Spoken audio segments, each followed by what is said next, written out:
Hey, welcome back to the Plant Medicine for PTSD podcast. I'm your host, David, but you know that because you're listening to the podcast. So, I'm joined today by somebody very special, actually. I think that we must be doing something right with our podcast here because we get all of these cold emails coming our way of people trying to get on our podcast, and it's mostly just horribly written, like clearly chat GPT generated bullshit from people who've never actually listened to a single fucking episode of this show. And I mostly hate these emails, but I got one the other day that I was very excited about because it was from the team behind a woman named Kat Courtney, or as some of you guys probably follow her on Instagram under the account Plant Medicine People. So Kat has been in the plant medicine space here for like upwards of 20 years, I guess, if my math checks out.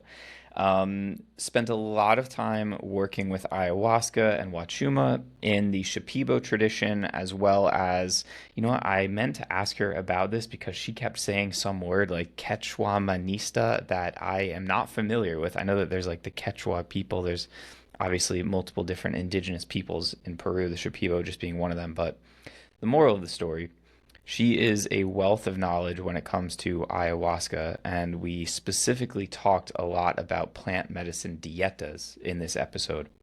I was really excited to talk to her about that because there's not very much information on that topic just out there in general. A lot of people don't even know what that is. You listening to this, you might not have any idea that you can do a diet with a plant or what that even means, especially because even if you just sign up for an ayahuasca retreat, you are going to have to follow a dieta, meaning, not eating pork and consuming alcohol, things like that. So a plant dieta, a master plant dieta, is a whole other thing. And Kat has done a number of diets herself, and she actually guides people through diets now. So I was very, very excited to talk to her about that. And then we also got into her story of being arrested for ayahuasca in the United States. Honestly, we didn't talk too much about that entire experience. That was just one little segment of this episode. But then what we got into after that was how she found healing from the traumatic experience of being arrested, not actually through ayahuasca, but through Ibogaine, when she had the opportunity to sit at this new center that she's actually involved with setting up, and she handles all of the integration for the Bassé Ibogaine Clinic, which is actually right here in my neck of the woods in Mexico. So hopefully, Kat and I will have a chance to hang out in person next time she's down here. So we covered a lot of different topics in this episode. This was really cool. I feel like I personally learned a lot from her, and it was really nice for me to kind of speak a little bit about my philosophy behind certain things and how we approach the medicine in our program, and to have Kat just nodding along in agreement with everything. As someone with 20 plus years of experience working in this space, that felt pretty cool for me. So I think I'll leave it there as far as the preamble about Kat. This is an amazing episode. I really love this. I hope that you guys enjoy it as well. We do take one little detour at one point because I'm in the middle of a personal theological struggle thanks to my friend Seb Lavoie, calling into question everything that I've ever experienced with plant medicine and all this stuff. So shout out to Seb. I love you, man. And with all that said, let's get into this episode. Well, I got onto the path the way most of us do, honestly. I was suffering a lot. At the time, I was diagnosed bipolar and was a functional alcoholic and a bulimic. And I was dating a guy who said, "Do you want to go to the jungle and do ayahuasca?" This is 22 years ago. I'm like, I don't know what that is. That sounds great. And as soon as I arrived at this very rustic retreat, I recognized that this was not, my recreational romp with psychedelics. I could already feel this process working, which now we know is a thing. I did not know at the time. And if it weren't for the owner of this retreat, who was American, he wasn't the Ayahuasquera, but he was American. He recognized what was happening with me. And I said to him something like, "I didn't expect the work to begin before I drank the medicine." And he said, "You're perfect for this." I will never forget that. It was like, well, if I could get the hell out of here, I would, because I'm freaking out in the jungle, no Uber to call. But that first cup of medicine gave me the hope that there was a path forward in healing for me. And I just ran with it from there. Of like, I found my path. I did not believe that I would ever feel better until that moment of like, oh, wait, of course there's a path for me. And it's not an easy path, but it allowed me to have hope. And that's how it all began. Man, that's beautiful. And it kind of gets to exactly how I view the role of psychedelics in a lot of people's lives as like giving them a glimpse of what's possible. So, someone like yourself who didn't even have that hope, now the goal is not, or the mission is not, let me just drink ayahuasca every day and I'll feel better, but it's, I know that this is a possible state that I can get to. And now, how can I get to this more and more and more? And granted, your path did involve a lot more ayahuasca than the average bears probably would. Um, I actually didn't know that. So you were diagnosed with bipolar. Was that like an official diagnosis given to you? It wasn't just like reading Yep. yeah, okay. After a suicide attempt when I was 20 years old. Yeah. Okay. Can you actually speak to that a little bit? Because having bipolar disorder is typically a contraindication for like a lot of retreat centers would turn you away. Um, yeah, I mean, clearly you had a positive experience. You're still here, so it can be done safely. What are your thoughts about that? Because I think there's a lot of people out there who fit into that category or at least think that they could be. Like maybe they never officially got diagnosed, but they feel like they check a lot of boxes with that and also borderline personality disorder. I've met a lot of folks who feel like they could get diagnosed with that. So what do you think about that in terms of like safety? Do you think there's any issues there? Do you almost feel like that is even a real thing, or is that kind of like your trauma responses? That's kind of how I tend to look at it. So what do you make of all that? Well, I would say it's definitely a real thing, but I think those labels are thrown around. And, if I had to guess, at least 80% of the time, it's not accurate or it's Yeah, not the whole story. And, right. and what I did, which is what most people do, when I got the diagnosis, it kind of became my whole identity. I'm bipolar. And while it's true, I had and still have, deep erratic experiences of emotions. At the point I found the medicine, I was 29 years old and I was well resourced at that point. Lots of therapy. I was in an ashram. Like, it wasn't my first spiritual experience. I was developing ways to work with the intensity of who I was. So that was Hmm. important. Like, I didn't know it then going in to drink ayahuasca. And so, but overall, I really think our Western model of mental health is not the model to trust. You ask a psychiatrist how many people they have cured, it's a big goose egg, you know? So why would we trust a space that has no knowledge of how to work through mental illness? I call it mental injury. It's an injury. It can be healed. Like when Hmm. we think of mental illness, we think, oh, they're sick for the rest of their lives. Yeah. And I don't believe that that has to be true in all of the cases. Yeah. No, I definitely agree with you that Western mental health treatment does not have all the answers. Doesn't really have any answers, actually.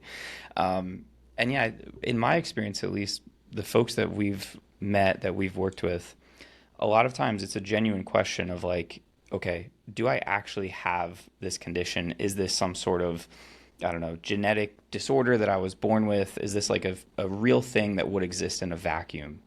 Or these symptoms that I'm experiencing, can I actually trace them back to experiences that I had as a kid, like the factors that shaped me, these traumatic things that I went through?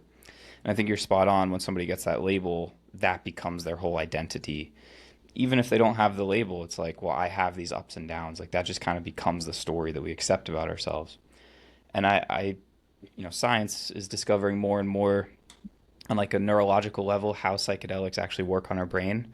But I feel like that is the actual mechanism by which psychedelics help somebody get better, is giving them the ability to change that narrative about themselves, to like let go of the labels and stories that have been put on them and then author new ones.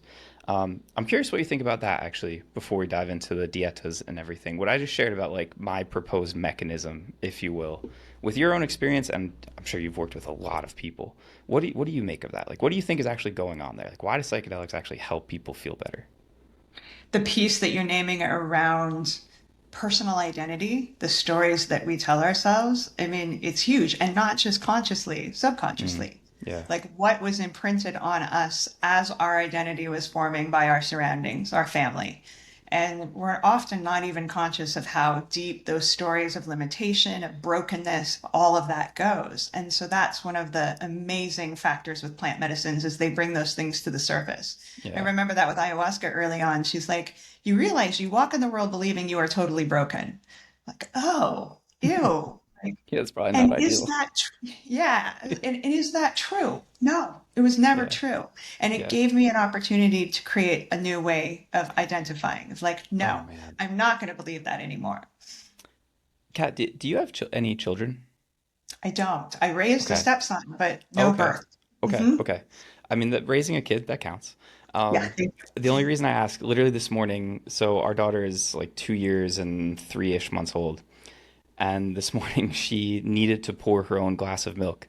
And Spanish is actually her first language. So she's like, todos juntos, dada. Like, we'll do it together.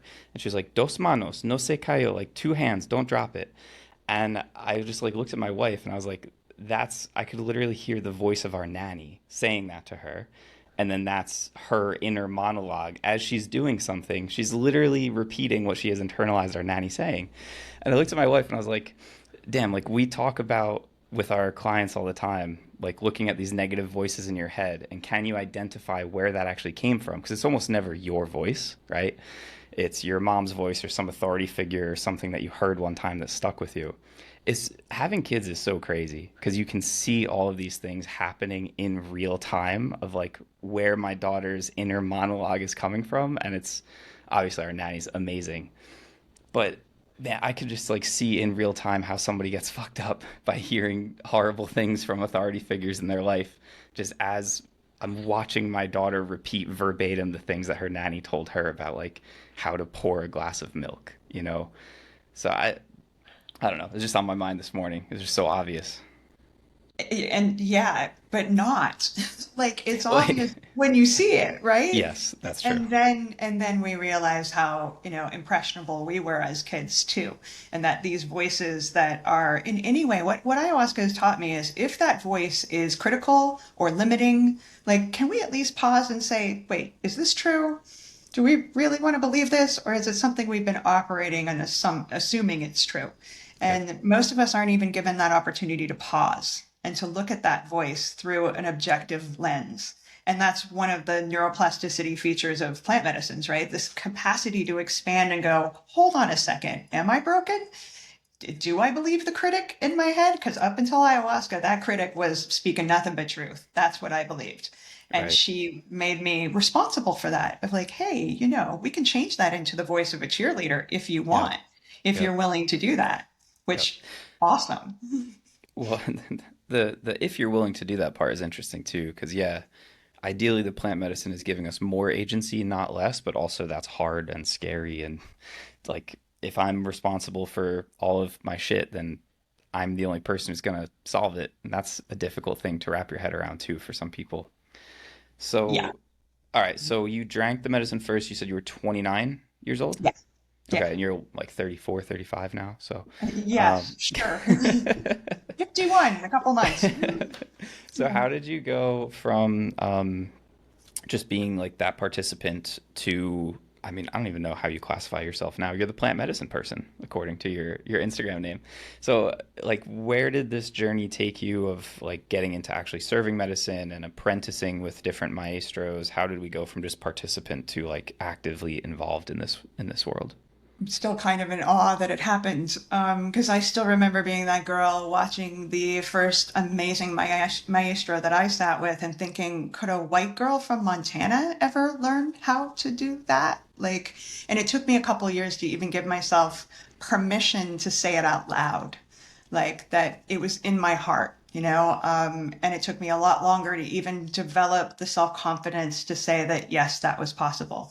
And really, it was because of my first Shapipo mentor that said, I see you. You can do this. Like, Mm, and also was welcoming to a Westerner. Like, because, I didn't know if it was allowed not being born into that tradition. And I Okay. remember him saying basically, like, actually, better you than me. You understand the Western mind better than the indigenous mind understands it. Yeah. And, you know as well as I do, what they're looking for is the respect and the relationship to the medicine and the integrity around the tradition, not the color of your skin. So once I knew that was available, then it was like, okay, how do I do this? And I went back and forth to the jungle a lot, but one of my just authentic things with the medicine was I don't want to move to Peru. I had a son, I had a family, and that was important. And I ended up meeting somebody who was a Westerner that had 17 years of training in Quechua Lamista and Shipibo Canibo, and he said yes to being an apprentice. So I worked with him for about 8 years. Yeah, Okay. so it just kind of happened because I allowed it. I mean, I don't know, even know how all of the things came together. It was a lot of prayer, and it was a lot of like just like honesty of I want this thing. Can it happen? And then once it happened, then I was kind of like, do I want it? Because it's such a huge responsibility and such an insane path. But yeah, and here I am. I Hmm. still don't really know. It's kind of magical how it all comes together. I feel like that's kind of how this stuff is supposed to be working out. Like it's just kind of happening. And ideally guided by prayer and good intentions and authentic people and so forth. Um, but yeah, things like this are rarely forced. Or yeah, I've always known since I was a little girl that I wanted to grow up and serve ayahuasca to people. Not quite how it goes. Just a side note. Where in Peru were you spending most of your time? Like what part of the country? Outside of Iquitos. The Iquitos. the Okay. um the place I began my process is Spirit Quest, and it still exists. It's just Hmm. not run by my first teacher because he passed away in 2019. Got it. Okay. I'm just asking because we spent a lot of time in and around Pucallpa, and it's like, yeah, it's a great medicine spot, but like not like an amazing place to visit in a lot of. I'm trying to be very gentle with how I word that. Um, so I've also had feelings back when, even when we were running these retreats quite a bit. I was like, I will never move here to like I can't imagine a life here in Peru. It's a different Same. place to live. How did you get into doing dietas? What was that like for you? Well, the first dieta I did, I just fell in love. Dieta being a place where, in my language, like I felt like I married the spirit of the plant, like the intimacy of the connection. And I'm one of those people, I know a lot of people relate to this, that being in intimate relationship with human beings is hard because we're complicated and we have agendas and shadows. When I felt the safety of being in relationship with that plant spirit, my first one was white sage, which is a Western plant, not an Hmm. Amazonio plant, but it's exactly what I needed. I felt so seen, but in a very safe way that there wasn't an agenda. There was just, I just fell in love with it. It was like, Hmm. okay, this is my favorite part of the shamanic path. Like, and Interesting. that's the thing I wanted to learn more than anything else is how to hold diets. Yeah. All right, before we go further, can you just explain to the audience, like, what do we even mean when we say dieta? Because it can actually get pretty confusing too, because if you're just going to a retreat, you are following a dieta also, where you've been given some guidelines about like a restrictive diet, no meat, alcohol, things like that. So can you just define our terms a little bit before we go further? Maybe Absolutely. specifically first in like Shipibo lineage, because that's what I have the most understanding with, and then if there's Yeah. differences with the Quechua and with like the Western plants. Yeah, yeah, and really the Shipibo and the Quechua Lemisa, they agree except for on one like small point.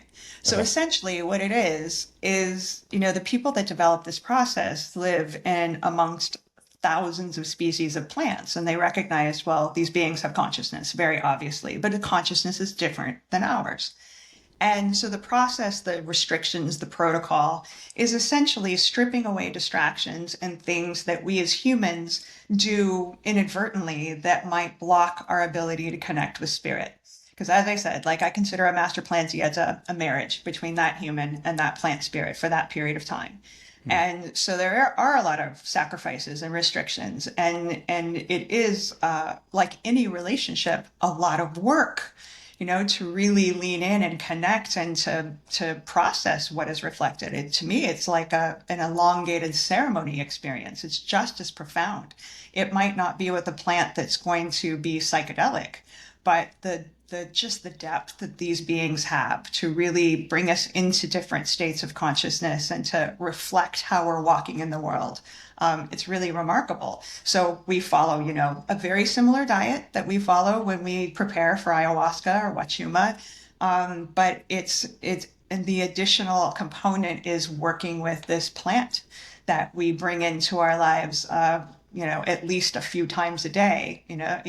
There's two types really isolated: the old school way, which is your full-time job. You're going to unplug from the world and go into wilderness and diet this plant for a period of time. And then there's the dieta suave, social diet, or soft diet isn't really appropriate because it's not easy. Gentle diet. Yeah, I guess. yeah, exactly. But we can do it in the context of our lives as long as we prioritize that connection to that plant and follow their restrictions. And so, yeah, so it's a temporary marriage, but a deep, deep relationship.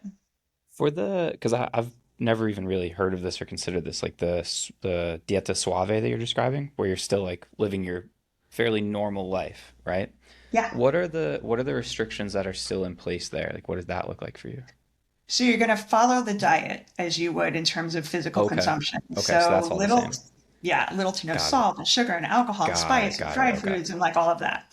Okay. The tricky part is media. A lot of us have to Yeah. engage with media in our lives. So it's okay if you're doing things for your work to sustain what you do in the world, but no doom scrolling, no distraction on Facebook, no distraction basically. That's the rule of Hmm. thumb. Is the Yeah. space and time that we have in our busy lives, we want to pivot and be with the plant.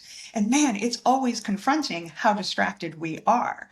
Anytime I do this process, I'm like, yeah, I've gotten back into like the Instagram feed and like just like not being present. So that's the tricky part about the social diet. And especially because we're really beholden to ourselves. There's a guide holding it, but it's not like you're in person with your maestro in the jungle and you have no distractions at your Got disposal. it. It's a lot of That discipline. sounds harder to do. I mean, it's almost like we're in the middle of Lent season right now for Catholics. Like it sounds a little bit like that, where it's like a self-imposed fasting and restriction from these things, which is, I imagine, way harder to stick to than if you were off the grid in Peru and like there's no salt to eat if you wanted to, there's no donuts if you wanted to.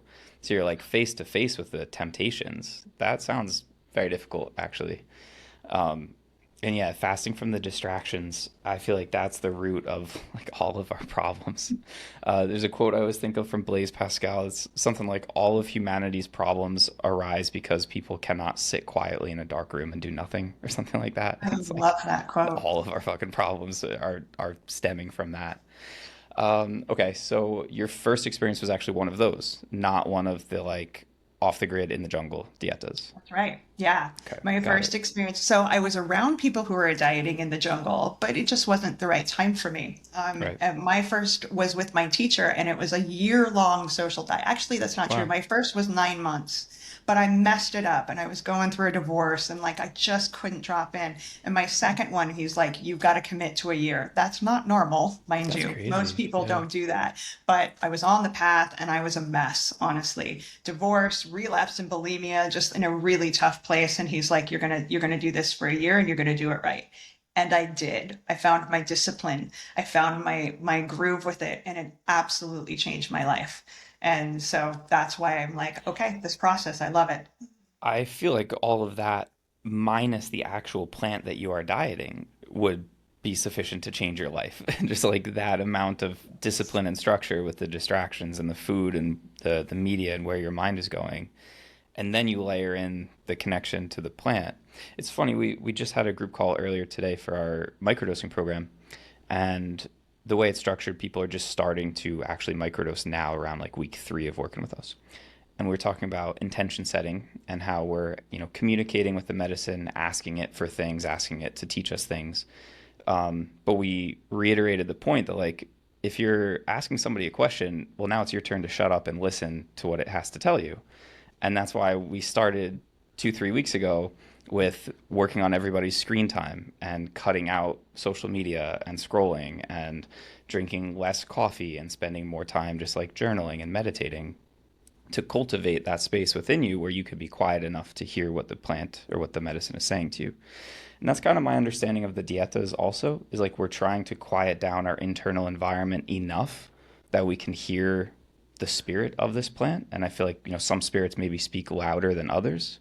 Like you can drink ayahuasca and you're going to get a message kind of no matter what. But if you drink an extract of the tobacco plant, you might not hear anything unless you've been following this restrictive diet for weeks on end. You're nodding, so you're kind of agreeing with me of like how this kind of works on a metaphysical level, right? 100%. And the only Yeah. thing I would add and you're implying this too in your language, is Yeah. it's not just hearing, it's feeling and sensing, and it's just Yes. using Yes. all right of our energy field. And it's wild how much of that is just completely numb and Yeah, dulled dude. by all the distraction, the heavily salted food we eat, like all of it.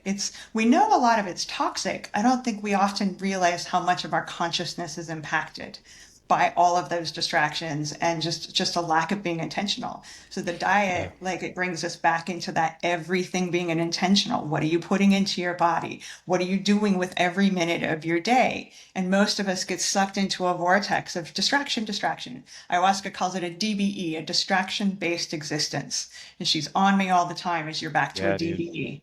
Yeah. Writing this down. Yeah. I I love the live a DBE. distraction-based experience quite a bit. I have kind of a funny story maybe I'll share with you about one experience I had with ayahuasca telling me about my distractions. Um, but so you've dieted a number of plants.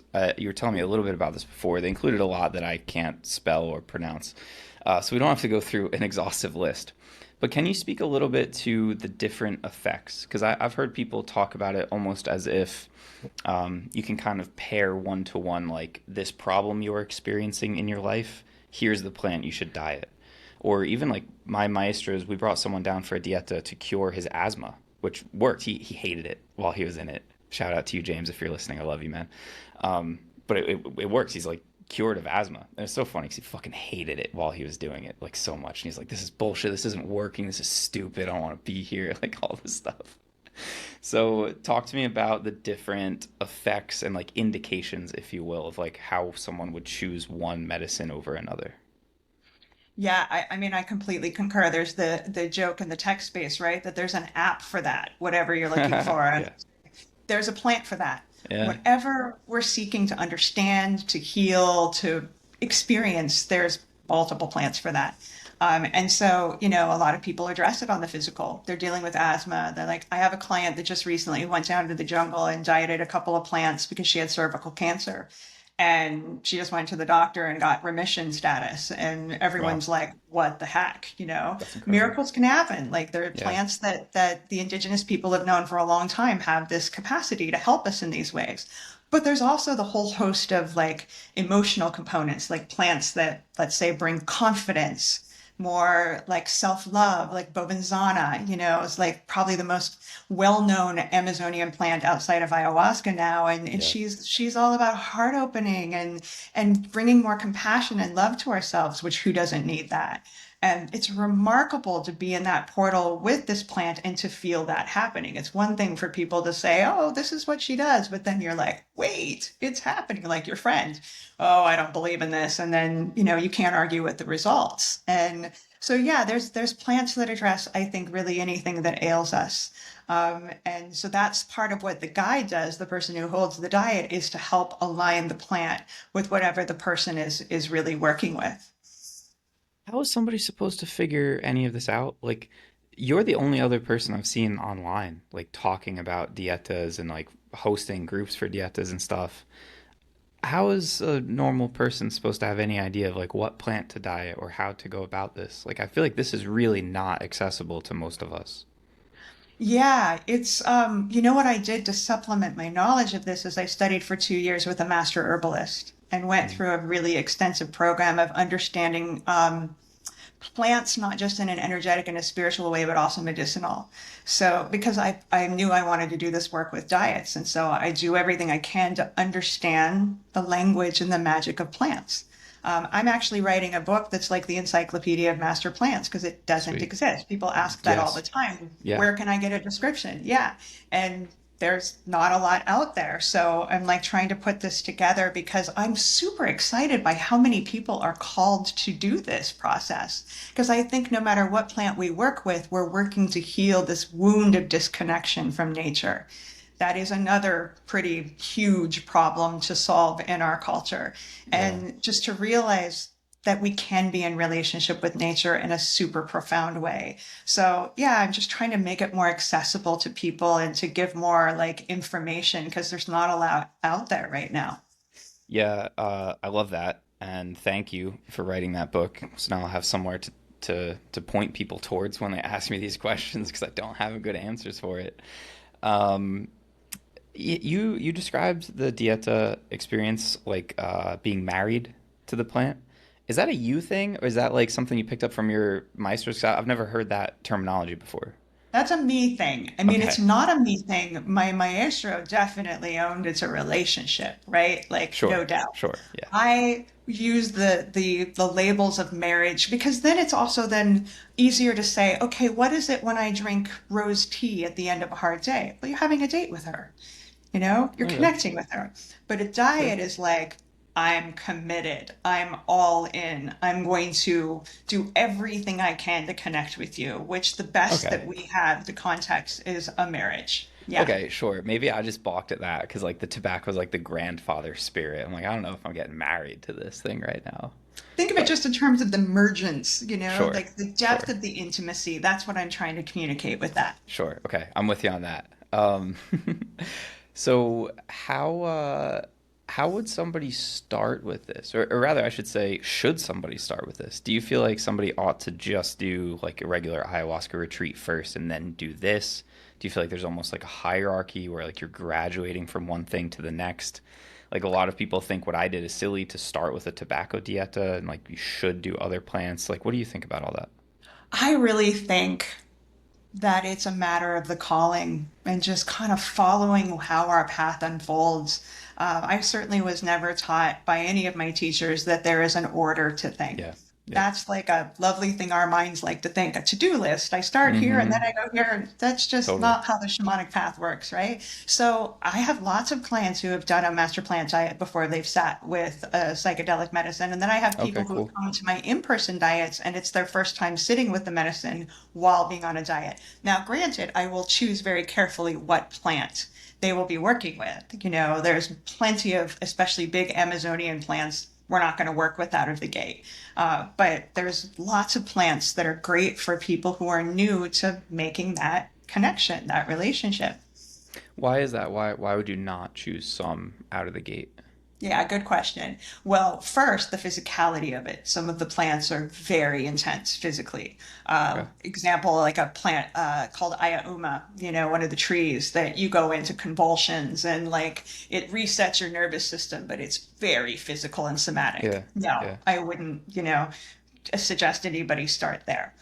Any of the plants that work really deep on the nervous system. There's Uchu Sanunga, which is the plant that we make the Sanunga drops from. You Uh-huh. diet that plant, you're likely going to go through a couple of days of blindness. It resets the It's optical fun. nerve, not an entry level Yeah, experience, I can see that. Yeah, So that's why it's the physicality or the that makes really sense. intense shadow.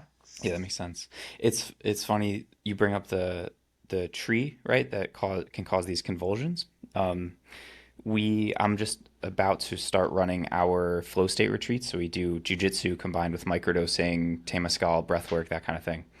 And we do one week that's just for civilians, which is just kind of like a fun vacation. But then we have one week that's for veterans and first responders only. It's the same exact schedule, but it's a very different vibe, obviously. For them, it's like a healing retreat, first and foremost. And last year during the holotropic breathwork, this one dude had just basically full body convulsions for like an hour. No medicine involved at all. It's just breathwork, right? And he described it as the physical trauma of being shot because he was in an officer involved shooting. The physical trauma of being shot working its way out of his body. And, he's big, tough guy cop. So, like, it was okay for him. But yeah, that's definitely a jarring experience for somebody who's like, I mean, he was new to this stuff. He'd never meditated a day in his life before that retreat. And now he's coming back in 2 weeks to be our head instructor, actually. But yeah, it's crazy how this stuff works. And maybe that's even a good example, too, of like perhaps you don't need the plants to get some of this stuff, but they certainly can show you what's there. Like this dude was just laying on a, it looks stupid, like holotropic breath work. If you don't know what it is, he's just laying on his back, hyperventilating with eye shades on, and had this entire like psychedelic experience that kickstarted his healing process. I'm sure you've seen all kinds of crazy stuff like that in and out of the jungle. I love it. And you're Yeah, right. It's not the domain of the plants exclusively. This is yeah, what we're supposed to do is to process these traumas, to shake, to yeah. poop, to pee, to puke, to like all of the things, right? What the body is made for. And we have shame and we try to hide all of that. And I think the breath work thing is the ultimate example of what we're capable of because it's For just sure. breath. No, when used intentionally, when harnessing the power of that, it can heal somebody's gunshot trauma. Like, Yeah, what? it's crazy. And that's also a good example. Like this stuff is usually, I should say, the trauma is usually not what we think it is or where we think it's from. So it's like in that 90-minute experience, he felt like he pretty much dealt with almost all the trauma of policing. And then in the subsequent 9 months of working with him, we looked at childhood stuff and being bullied as a kid and relationship to his dad and his mom and all these kinds of things. And like it's almost always deeper than just the thing that happened to you. At least that's what we see a lot, working with veterans and stuff. They think they're all messed up from stepping on an IED, which, yes, messed them up. But also, so did being sexually abused when you were 7. And like these things go a lot deeper than we tend to think. That was a complete tangent. So you run these dietas. How does that work? What do you guys actually do? You just bring people down to a center in Costa Rica for like a few weeks at a time? What does that actually look like? Yeah, it's exactly that. I have a favorite place that I work in Costa Rica, and when I do it in person, it's always in conjunction with ayahuasca too. The Hmm. ayahuasca is it's optional in terms of like, it's not necessary for the diet to be deep, but that's part of the tradition and the Shipibo. They always combine the two. My teacher always emphasized like more of the plant, less of ayahuasca, because Yep. ayahuasca is not exactly a background player. She doesn't really know how to, like just ride side saddle. Like she's full on. And the diet is about the relationship to the plant we're working with first and foremost, and then we work with ayahuasca to support that. So that's what I do in person is the retreats that combine all of that. But I also work with people one on one and in small groups in a virtual setting for the social diets, and just Mm, helping people have the same opportunity to connect in that way, just without the addition of ayahuasca. And that's yet, awesome. I love that it knocks people's socks off, that it's still powerful. They assume, oh, it's all ayahuasca that's doing the big Yeah, work. no, Not true at definitely. all. Yeah, my understanding, kind of what my maestros were saying to us, is that working with the ayahuasca it helps you to open yourself and be more receptive, just kind of in general, almost like making the veil between you and the plant world more porous, so that you're more open to the other plant that you're dieting. So we did. I mean, I don't even know if you would consider this a real dietics. There's a lot of other stuff going on, which I can tell you about if you want. But for 21 days, we did, I forget, maybe 10 or 11 ayahuasca ceremonies across those 21 days, drinking the tobacco extract twice a day, every day during that time. So the ayahuasca kind of interspersed throughout that. I say I don't even know if it was a true dieta because I did this while I was running 2 back-to-back retreat groups. So I was leading and facilitating ceremonies for like 20 plus people total. And my daughter was there learning to crawl that week. She was like, I don't know, 5 months old or something like this. This is why we hit pause on running these retreats, Kat. Like that was just too much. It was a bad idea. I wouldn't recommend this to anybody. But yeah. Yeah. But it was great. I learned a lot. Connected to the tobacco plant. Had a lot of experiences. But that's what I'm saying. I don't know that I had the true dieta experience because I was still responsible for so much other shit in the background while doing all of that. But that's part of it. It's part of the That experience. was your Dieta experience. And Yeah. that's the thing is, especially in the social setting, a lot of people have those sorts of experiences of like, was this just life or was it the Yeah. diet? And I Yeah. just kind of have the assumption when we're in a portal with a plant, it's all the diet. Whatever happens is the diet. Yep. So Yep. you Yep. had that version of a diet, and that was Uh, what you needed at the time. Absolutely. And I mean, I had a couple of direct experiences in my dreams interacting with the tobacco spirit, like meeting him, receiving some lessons from him. So like no doubt that was part of it. But you're right, and I think there's probably some similarities. I'm not going to say that we're doing the same thing, not at all, but some similarities with the social diet to what we teach people with our microdosing program, in the sense that whatever is happening, whatever is coming up in their life, like that is the medicine telling them something, right? And like again, you can set your intention and maybe you quote unquote fail that intention. Like I'm praying that the medicine helps me be less reactive and I get cut off in traffic and I flip the guy off and I have road rage. Like I asked to be less reactive, I still reacted. What the hell? Okay, well now we get to ask why and we get to be introspective about it and what is this showing me and why did I get triggered and did I not sleep well last night because I stayed up looking at my phone and all these kinds of things. So it's just an entryway to learn about what's going on. And in that way, it's like everything is the medicine, which is you mentioned being in an ashram at one point, which I'm curious to hear more about because it's kind of like the path of karma yoga, meaning you're just working with whatever life is throwing at you. That is your path to the connection to divinity. So I don't know if that's actually like a complete left turn, but I am super curious about your time in the ashram if you want to talk about that. It's really not because, any of us that are called to this path of whatever you want to call it, awakening, like there's a million different ways to engage with our consciousness. And I found my way very in my 20s. Again, all my stories tend in this regard tend to involve I was dating a guy, dot, dot, dot. And in this case, he was the right hand man to a guru in the bhakti path. And I've always been a spiritual being. Oh I'm yeah. like, I'll try this on. And a lot of what I learned that gave me a foundation to work with ayahuasca in a deep way came from being in an ashram. I found out within a year or two that, okay, this isn't my path, but it was really incredible to be in a community of people that were really, even in some ways, willing to give up the agency of their lives to the guru to have it be dictated in a way that would, maximize their capacity to awaken. Ayahuasca became my guru, essentially. Like I handed over that like trust, if you will, from him to her of like, and then of course she was like, you're your own damn guru. I don't want that either, So, That's but that's, that's where I was at that point. Terrence McKenna would approve, right? What's that quote? Like follow plants, not people, not gurus. So That's it how was. I feel. We could talk about my experience of I think meeting Krishna also on ayahuasca. So it was a bhakti yoga, like specifically the bhakti path. Where was this? In India or was this in the States?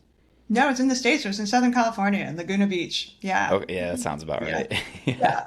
Yeah. Um, what does your like spirituality slash religion look like these days? Like what all of these things, where does this leave you? Like what do you believe in nowadays, Kat?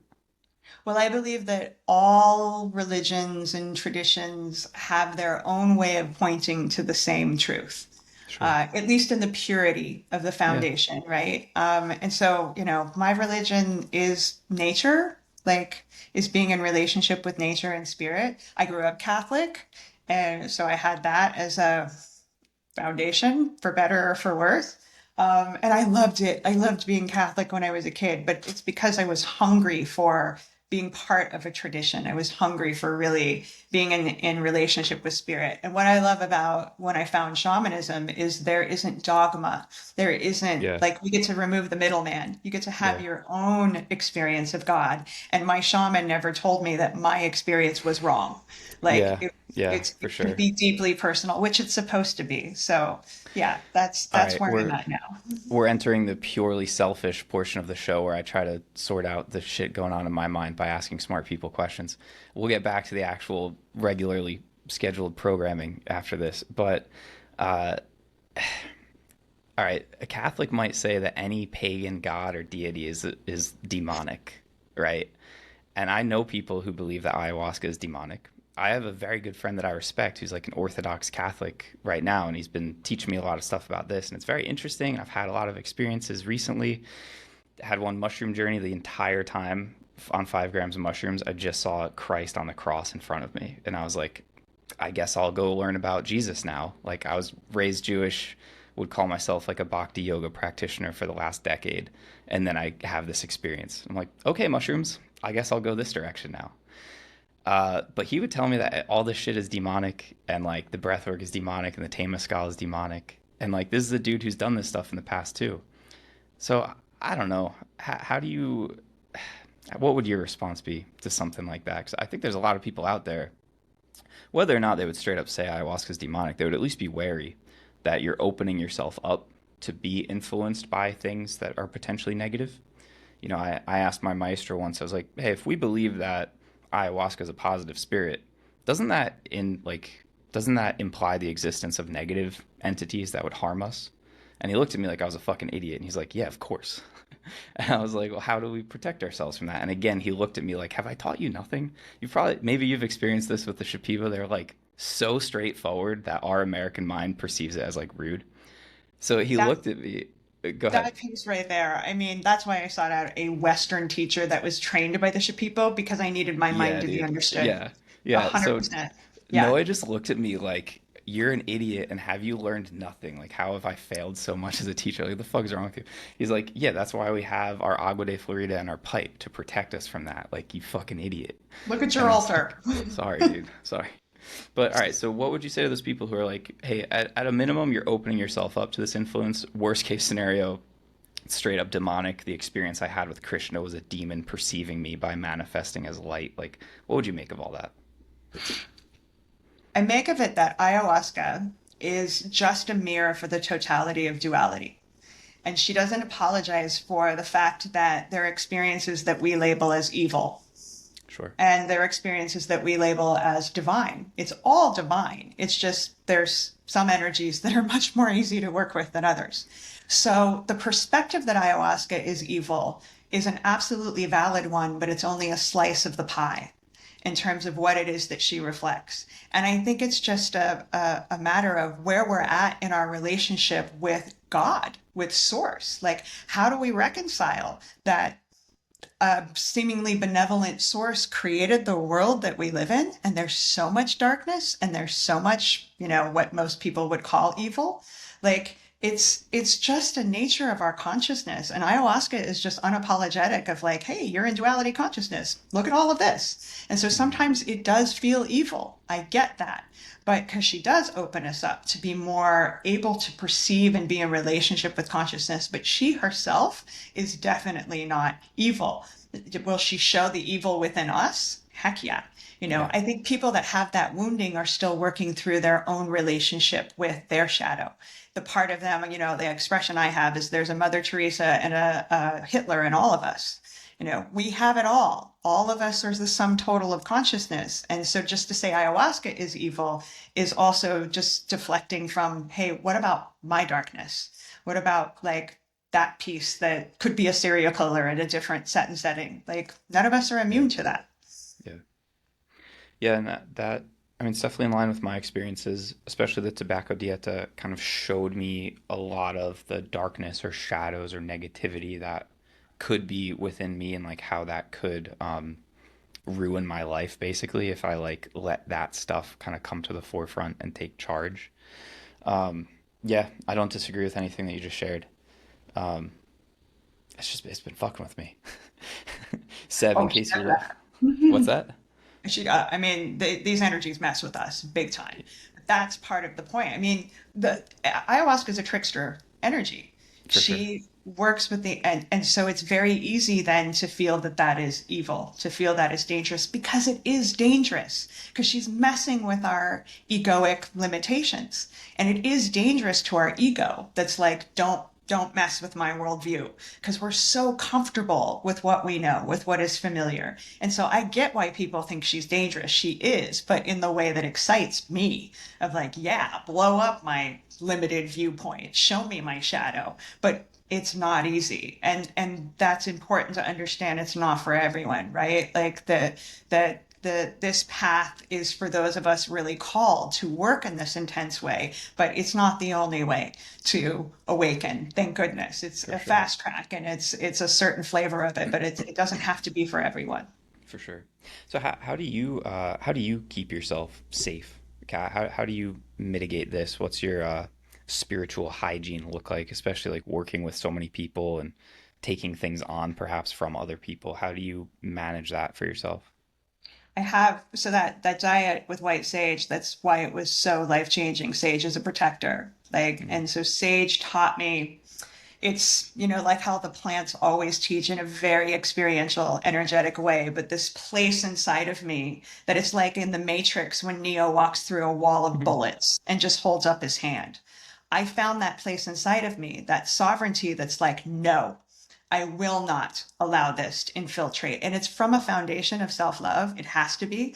If we do anything to protect ourselves from fear, we're still open in that wound of fear. So it's working more in that space of I deserve to be protected. I love myself enough to be protected. And then I have my rituals with working with sage, with working with different crystals and visualizations. And then the second part of that, David, is to also normalize that it's never going to be perfect. I get inundated all the time of like, oh, okay. And then to have Sure. purification rituals, a deep relationship with water, like really allow myself to be clean because like it's just the nature of the job. We're gonna get stuff in our field. What did you say? Something like not trying to be protected because then you're still like in a place of fear, but knowing that like you deserve the protection. How did you phrase that? Yeah, I'll give an analogy of like if somebody invades my house and I slam the door out of fear, I still have an invader in the house and I've got to deal with that. Right. Like, and so when I act out of fear, I'm coming from a wound. So that part of me that wants to be protected is actually more exposed. Got And it. if I come from love, if I come from this grounded place of no, no, no, no, not on my watch. I've got me. And it's not from this panicked place. We know that when we're in a fear response, we don't make great decisions. We just don't. We're making decisions based on what we feel like we need to do to survive. And it might get us to a place of survival, but that's not a protective state. That's not a wise and grounded state. So I've Right. had to work through a lot of fear to get to this place, this sovereign place inside of me, the Neo, like, nope, not letting the bullet in. Mm. And I think it's in all of us. It's just when we have trauma and we have programming around all of this complexity, it can be impossible to find. Like we have to work for it, in other words. So Yeah. that's why I say it's got to be grounded in love and not fear, because then it's not actually protection. Yeah, that makes sense. Thank you for breaking that down because I feel like this is actually extremely important. And to tie this back to something everyone can relate to, whether you're going to do a dieta or not, I think that this, what you're hitting on right now, is actually how like manifestation actually works. And I put that even in air quotes because, people fucking use these terms all the time and it means nothing. Um, but like, what is the place that you're acting from? So again, today on literally on our group call, we're talking about our habit tracker, and somebody said that they wanted to put on there like I will not binge eat food at night, and I'm almost always telling people that we should not have negatively framed habits on there, meaning like don't write down I will not drink beer, I will not binge eat food, because now you're coming from a place of I have this problem, this is a thing that I struggle with, this is a thing that I need to address. So instead, a positively framed habit for her, it was like, because she always gets high at night, watches TV, binge eats food with her husband. And so we chose a positive thing that she will do instead of that. And like she's getting into crocheting. So like that's her new plan is like to at night after dinner, watch TV, crochet, and then go do some yoga with her husband, wind down. So I feel like that is behind everything with manifestation is like the place that I'm coming from. Is it from fear or self hatred or self denial? Or coming from a place of, I love myself, I'm worthy of feeling good, I have enough right now, like I'm grateful for what I already have. Do you agree with that or no? Because people have different degrees of like spiritual woo woo ness when it comes to that kind of stuff. But you're nodding your head, so I yeah. 100% agree. And I think that's what things like The Secret, they fail to actually get Yeah. to the nuanced. That if I just stay in my ego and, I'm like, I'm manifesting things. It's not to say that that couldn't work, but it's not harnessing the real source of where we are co-creating with the universe. It is not in our conscious egos. If that were the case, looks could kill, right? Like Mm. I could stare somebody down and just like bing, off they knock them off their bicycle or whatever it is. That's not the space where this magic happens. And there's got to be a much deeper connection with this part of ourselves that is co-creating. And I feel like that part is aligned with love and, highest good of all. And that's what most manifestation places, they don't quite nail it because it's not nuanced in what part of our consciousness is trying to manifest. And I Right. also love your reframe of positivity. The way I put that is focus on solutions, not problems. Sure. Like, because the mind will just do whatever is put in front of it, literally. If you say, don't think of the pink elephant, what are you going to do? Exactly. Yeah. Exactly. So instead of like, what do you want to co-create? And to at least have that as a mental focus, but then there's got to be deeper work involved if we really want to get good at this stuff. Yeah, absolutely. All right. Thank you for the detour into my own theological struggles right I now. loved it.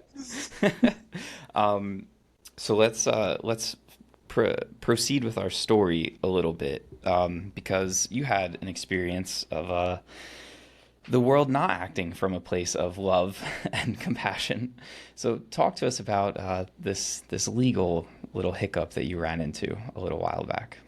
Yeah, about 4 years back, I had a package of ayahuasca sent to me. By the way, the only time a package of ayahuasca was ever sent to me. And Yeah, isn't don't that how it recommend always that. goes? Yeah. And it was intercepted. I was living in Colorado, ironically, at the time that the Natural Medicine Act was being passed. So, progressive state, like everybody in favor of plant medicine, theoretically. And for whatever reason, well, first of all, it was sent to Homeland Security, but they passed on it. Like the federal government, like until recently, at that point, never pursued this. They unfortunately are now. But at that time, it was passed to the state of Colorado. And for whatever reason, the detective that got this case decided to throw the book at me. And I found out because the cops kept showing up at my door, but I wasn't actually home at these times. I found out by getting a lawyer that there were two warrants for my arrest. They were charging me with attempt to distribute and conspiracy, which had a maximum of 40 years in prison if I were convicted. So, went through a 4 to 5 month process, spent a few days in jail, and then stood before a judge to first get the first hearing of that set my case in motion, basically. And I spent 4 or 5 months playing chicken with the DA of like really pushing back on all of the so-called plea opportunities, which started at like a couple years in jail and then got down to, well, 4 years of probation. And I wasn't going to budge until it was 1 year of probation. I kind of needed a little time off anyway. I'm like, this is divinely orchestrated. I need a pause. So that's what I ended up agreeing to. But it was really painful, David, because I couldn't even plead guilty to ayahuasca because ayahuasca isn't scheduled. DMT is. Right. Yeah, so I had to Yeah, stand and before a judge, and she was trying to say DMT, which I still don't know how to say it. And she looked at me because I'm pleading guilty to this, and she's like, "How do you say this?" I'm like, "I don't know. I don't work with that." And she was hilarious. blown away. I'm like, "You're pleading guilty to it." I'm like, "You won't let me plead guilty to the thing that I do work with." And so this is all very messed up. So at least that judge heard me. But yeah, it's just a mess. The whole system around this is messy. Wasn't there a thing, maybe this was in your case or not, but if you take like the actual molecular weight of the DMT in the ayahuasca, if that were like pure DMT that you would smoke, it is like an insane amount.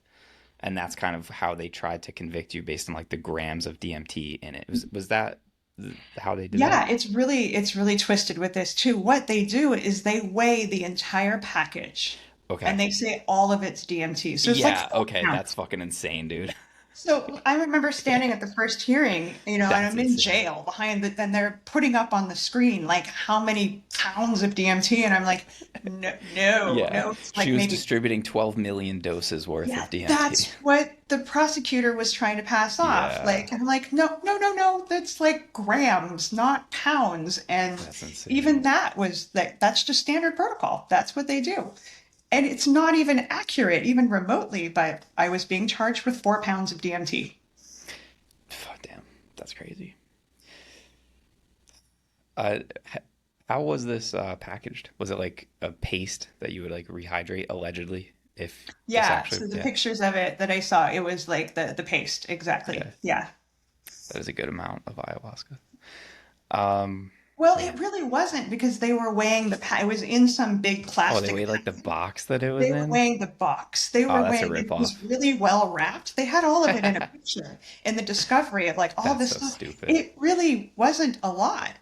But they weighed everything. If you even took, and a lot of it was water, right? Yeah, exactly. Yeah. Like you take the That's so plant dumb. material, we're talking grams here, but Yeah. that's not what they do. So you were actually arrested? Like, Well, I had warrants out for my arrest. They were trying to come to my door to talk to me or to arrest me. And again, I wasn't home, but I had the Ring camera. I saw that it was mhm, happening. And so I got a lawyer who said, yeah, you have warrants out for your arrest. Go turn yourself in. So that's what I did. okay. Uh, how was it being in jail? That probably wasn't fun. Actually loved it. Yeah. I was really scared. Literally, speaking of diets, I had to close a social diet I was doing with Bobenzana for myself to go to jail. Like, I can't believe this is my life right now. But it was. And I was terrified of it. And uh, it takes all day to get processed, like it's a whole thing, right? All of the steps and the bureaucracy. And when I finally got to my cell, it was the first day of baseball season in Denver, Colorado. And so the jails were full. And so I didn't even get a bed. I got a mattress they threw on the floor. And I went into this deep spiral of like darkness of like, what is happening? And I felt this nudge from Bobenzana of like, hey, look up. Like, look up at my cinder block wall. Like, what am I going to look up at? Swear to you, David, there was a beautiful hand drawn mandala that a previous inmate had left, probably because she was stuck in the system for a while. They felt sorry for her. They gave her some crayons and a piece of paper. But of all the cells for me to be put in, I got the one with the mandala. And I look up and I see this mandala, and it's like this cosmic wink. And my whole mood just shifted. I'm like, I'm here for this. I'm safe. Everything's okay. Ended up making friends, like being really curious about the lives of the women I was sharing space with. And I got stuck there for multiple days. I wasn't supposed to, but I had no criminal history.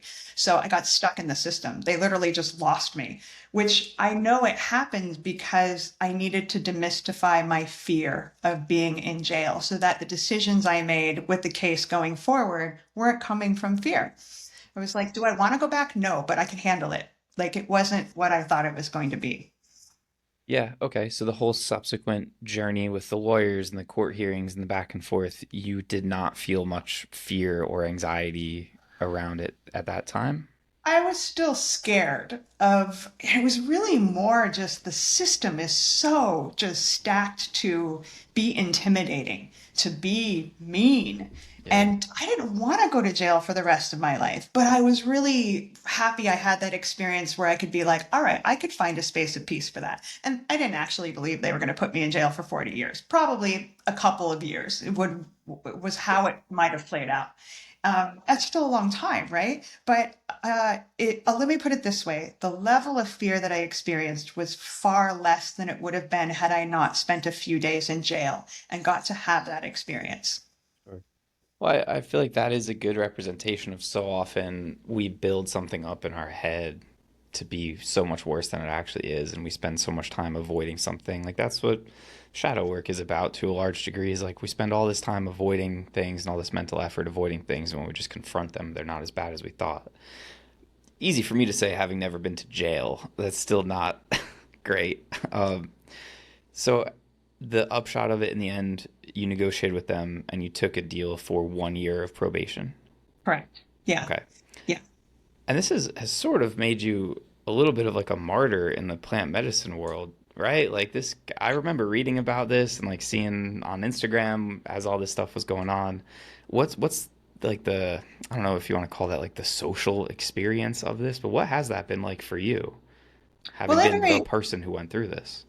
I very consciously decided to go public with it, mainly because I worked with ICERs. They have a division called the Ayahuasca Defense Fund. They had my back the whole time. That was one of the reasons why I felt really empowered, really incredible people.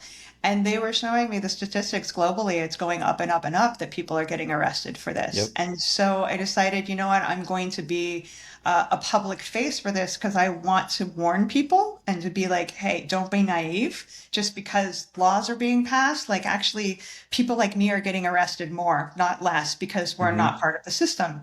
We're Yep. not, we don't have the doctor degree or whatever it is. So we're considered doctors practicing without a license. And people get in big trouble for that, right? So I just decided, like, yeah, I want to educate people. And I've also, I didn't necessarily do this consciously, but I get a lot of people reaching out to me that are in similar situations. What do I do?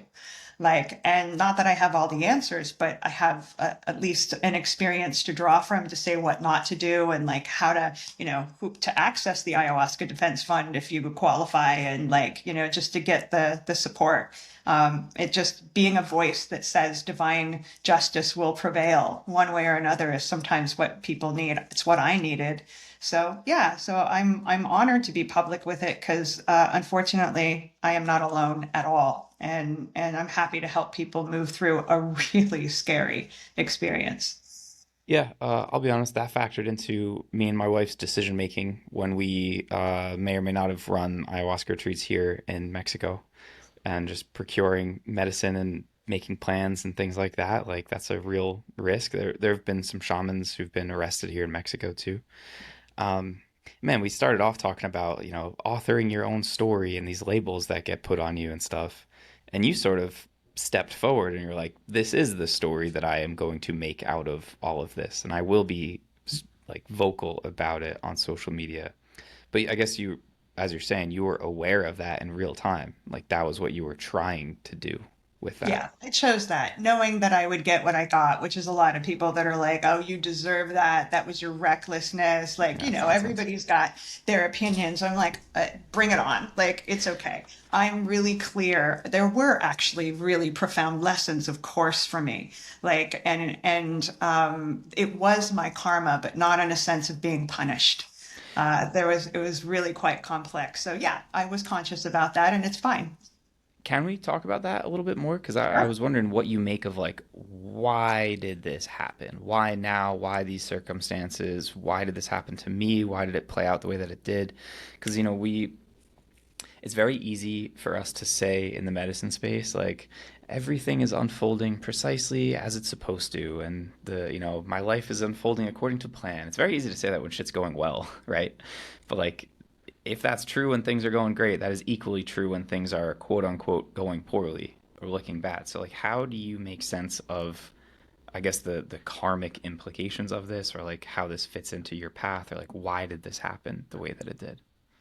Well, that's a very multifaceted response. For Again, sure. back to that place of which part of me is going to answer. But I'll answer first of all. When I told my mother it happened when I got out of jail, her first response was, well, that's what you get for having all of your heroes go to jail for what they believe in.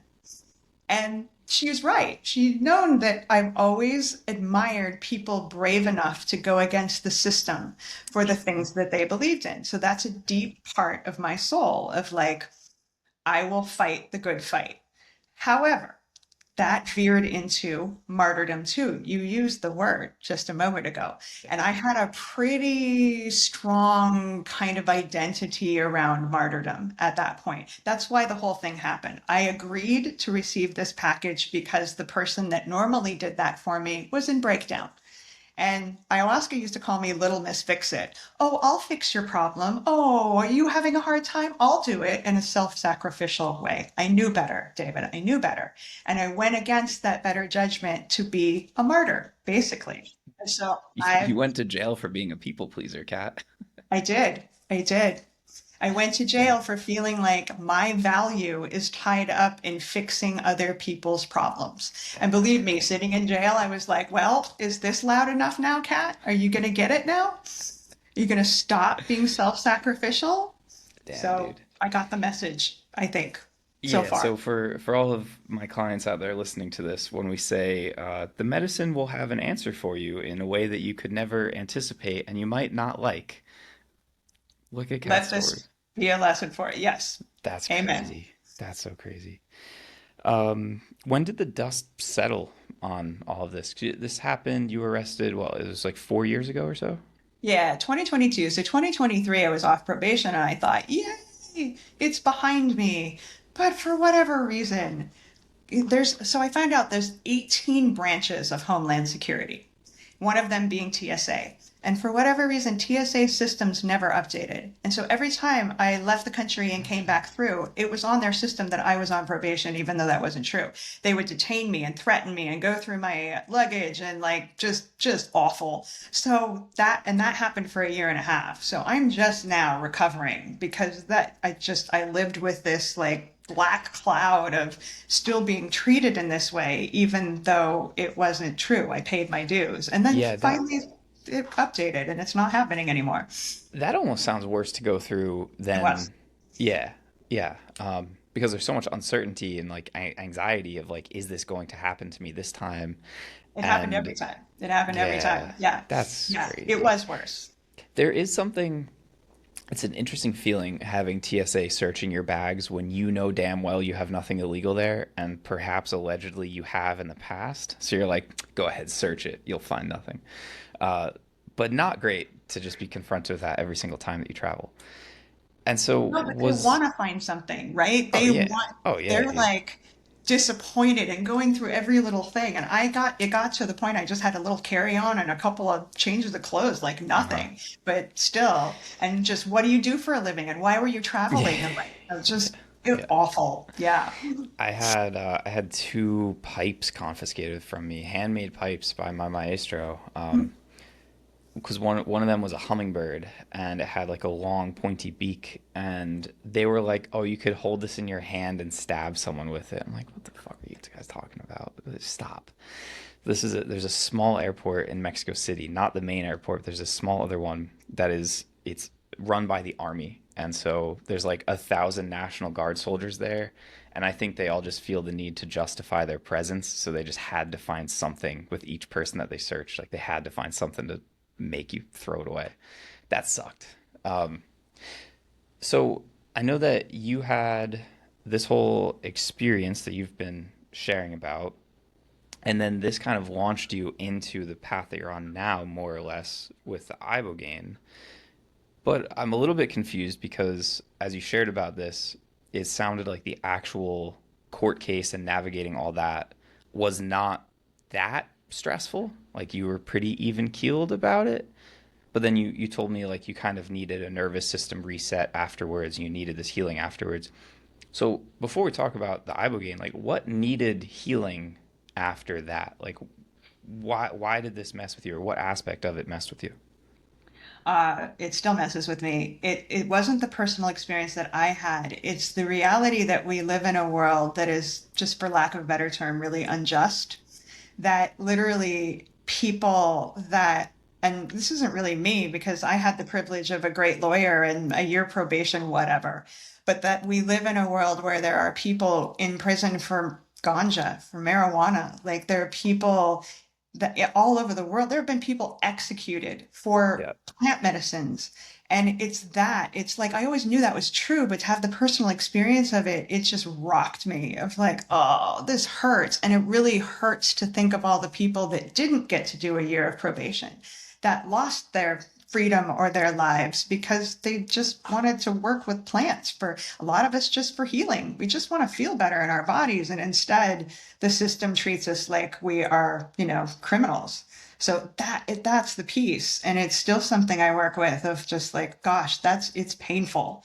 That's our reality. Yes. I have no great response to that, man. Like we've got active duty police officers who've gone through our program and they always have a bit of a mental trip of like, "Oh, I've arrested people for this thing that I am now seeking out to deal with my trauma." And that's a whole mental hurdle that they have to get over. So the thing that weighed on you the most wasn't just your personal experience, but almost having your eyes opened to just the level of injustice of like the whole system and just the pain that comes with seeing that. Is that's kind of what you're saying? That's it, and even the days I spent in jail, seeing that really most of the women, their only crime was being born out of privilege. and being stuck in a system that doesn't even really let them get out of it. Just the drug addiction and the violence of their lives. And I was the one that was lucky that had enough privilege. I had my own lawyer. Everybody else had the public defender. And you know that Yeah. when you have your own lawyer, you go to the front of the line. You skip the system that most people fall into. You even get privilege in jail. Like, and I didn't feel good about that. It was like, this is weird. Like, there's even a system within the system that favors people who can write a check. And like, there's just so many layers of it that made me sick of like, I don't know how to recover from this. It's just the reality of the world. So that's what I'm working on now. Yeah, it's interesting for me hearing this because I don't know, I think there's a lot of like performative guilt nowadays. It's like politically correct to feel bad about like my privilege and like I'm supposed to feel bad for being a straight white guy and stuff like that. And I think a lot of that's just kind of nonsense and like performance for like social points. But you had this like direct experience with it to a level that almost nobody else does because most people are not processed through that system. Um, yeah, I don't even know. I'm just trying to think of like what that would be like for me.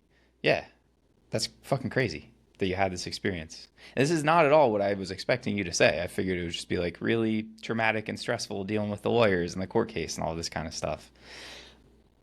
I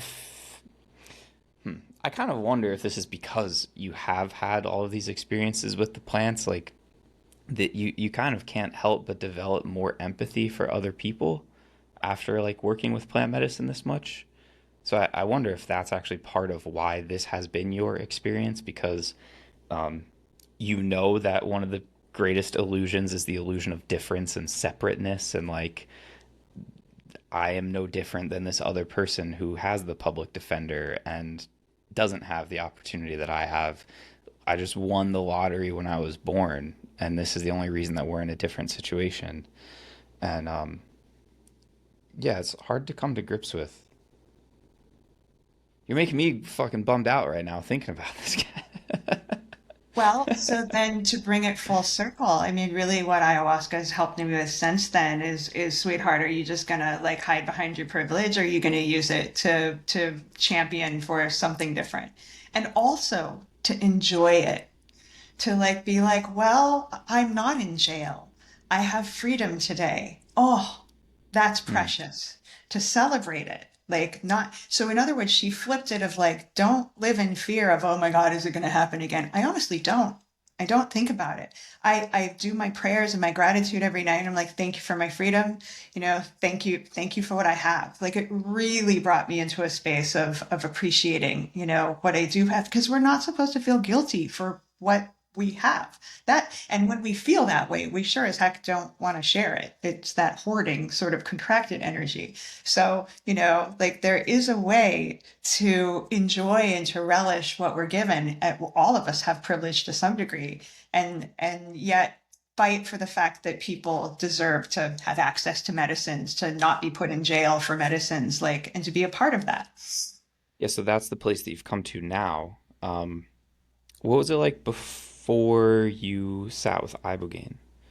Like why did you know that you needed to go do something? Like, did you have a period of like depression after this? How was it affecting you?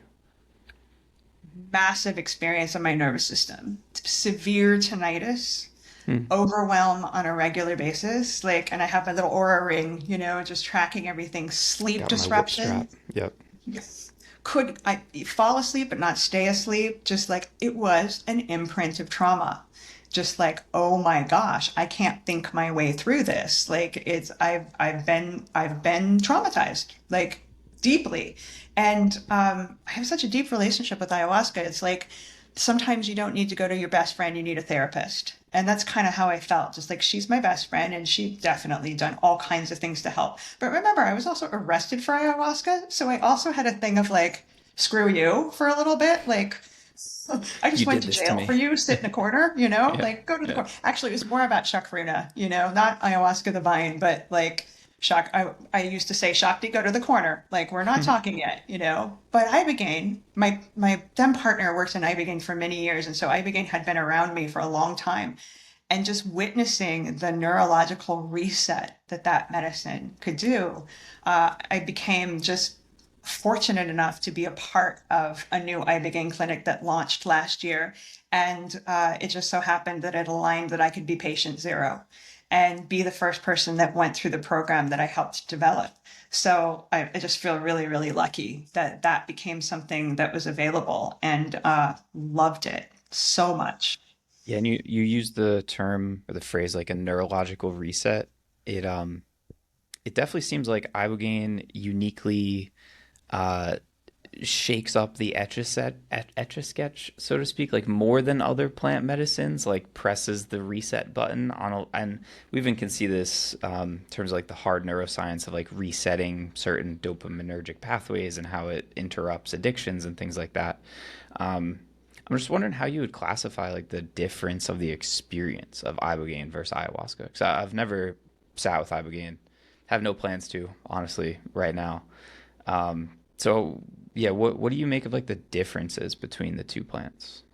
The two things that come in. One is that Ibogaine has an element of being dissociative, not like ketamine full on, but there's this part that is a bit detached. Okay. I don't get that much with ayahuasca. Ayahuasca is like, oh, let's go further into your Yeah, emotional like you're still response. you. You're more you, perhaps, not like Yeah. taking a step back from it. Yeah. Oh, there's really no distance, is there? She's like, let's go Yeah. deeper in. Where I began to like, this big picture, like opportunity to be with traumas. And it is an absolutely honest, reflective medicine, but it didn't feel so deeply personal. And a lot of people say that. Like, in terms of it being super emotional, it's very somatic, it's very intense. Like, all of those things are similar in a different way, right? But that detachment is what I think makes it in part so good for trauma. Mm. Is you're not reliving trauma loops in that intense way. You're seeing them from a more objective view. And then the other thing, at least for me personally, is that it's masculine. Like this is a ancient African masculine straight shooter. Like this is how it is. And it doesn't have trickster energy. Ayahuasca being so like you can't really take what she says literally or what you perceive literally all the Right. time. Yeah. Ibogaine, even though it's still connected to the subconscious and can feel very much like a dream space, the communication that I was receiving felt direct, that I didn't have to filter it through the trickster sort of energy. I loved Yeah. that. Yeah, that's interesting actually. And because you're right, like with ayahuasca, it's like you cannot just trust whatever it's saying to you. Like it's speaking in riddles wrapped in more riddles and symbolism and stuff. I wonder if perhaps that actually makes ibogaine better suited for like operator types of people, like cops and soldiers and stuff like that, because it is a little bit just more direct, like less enigmatic maybe. Yeah, Um, potentially. Yeah. that's interesting. Yeah, it's very interesting. Um, so you just happen to have like access to this opportunity because your partner at the time was setting this up, or Because I was invited to help co-create this clinic. I run the client experience and integration. By no means do I have any authority to administer Ibogaine. I'm for just sure. like barely a student of it. But yeah, I agreed to help put together the integration models and whatnot. And so I felt like at the very least I needed to have an experience with the medicine for that reason. But the truth of it is, I went in a deep, vulnerable space of wanting help. Like it was perfectly aligned. Hmm. And I absolutely felt I'm going to do it again this year, actually, because I've had so many positive things. And because our program has changed so much and evolved in the last year, I want to experience it again through multiple lenses. But yeah, I never thought I was going to do Ibogaine. It was never on my radar. And now I'm like so blessed to, get to have a relationship with that medicine too. Hmm. I mean the place is called Bassé, so I'm guessing it's rooted in the Bassé people, right? Or no, it's the Bwiti people, but Bassé means like thank you in their It language. means truth. It means Okay. truth. They use it like aho, like when Okay. somebody says basse, they say it back to you, basse. And Okay. and yeah, we found a faction of the Bwiti tribe that is only operated by women. Most of the time the Oh, men serve. okay. In the Cool. Fang group, the women serve. So we went to them and we asked permission as two white women that wanted to create this clinic with this sacred word. It's their sacred word. And you'll appreciate this. They got together as a tribe. They did the medicine and asked the medicine and Iboga, like, how does this feel? And they came out of it and they were giggling and they're like, ha ha ha. Yeah, you guys can do it. And we thought they were like, oh, how cute. You know, if you want to name your company Bassé. Now we know they were like, haha, good luck. Mm. Good luck. You want to use this word? It's so powerful. We give you permission, but like hold on to your hats. And I understand that now. Like it's Have a you been powerful container. because you've been encountering like challenges and stuff or what? Like, Oh man, like so many challenges. Basically, it's a container of truth. That's what the word means. So with the people who come through, the clients, it's wonderful. With the staff, they have to be in relationship with integrity. Even if you have no relationship with the medicine, the housekeepers, the chefs, like everybody's got to be willing to look at their own shadow. And if they're not, they pop like popcorn, like mm, overnight. Like it's crazy what we've witnessed. We could have never anticipated that. That naming this little clinic Bassé means that everybody's got to be in alignment with what that word means. mhm. That's the tricky part that the Fang tribe knew, and they were giggling of like good luck. Yeah, I mean, good for the client experience, difficult for, the HR person. That's yeah. The Yeah. operations person actually, that's the toughest role Yeah. right there. Yeah. Yeah. Yeah, I mean, you're describing reasons why I never want to operate a medicine center. Just running these jujitsu retreats, honestly, is like a little bit too much sometimes, and it's a fucking jujitsu retreat. That's still a Um, container. yes, very much so. Um, why are so many Ibogaine clinics opening right now? Like Ibogaine's having its like moment in the sun right now. I feel like what's why? Why is this going on? From the perspective of, let's say, a lot of the motivation of the people doing it, at least as I perceive it, money. There's a lot of money to be had. And because it is something that is having a day, like then it's attracting people that want to ride that wave. Not For sure. exclusively, obviously, but there's a lot of that. Yeah. But also, I think because a lot of us that experience it, we realize, wow, there's nothing else like this.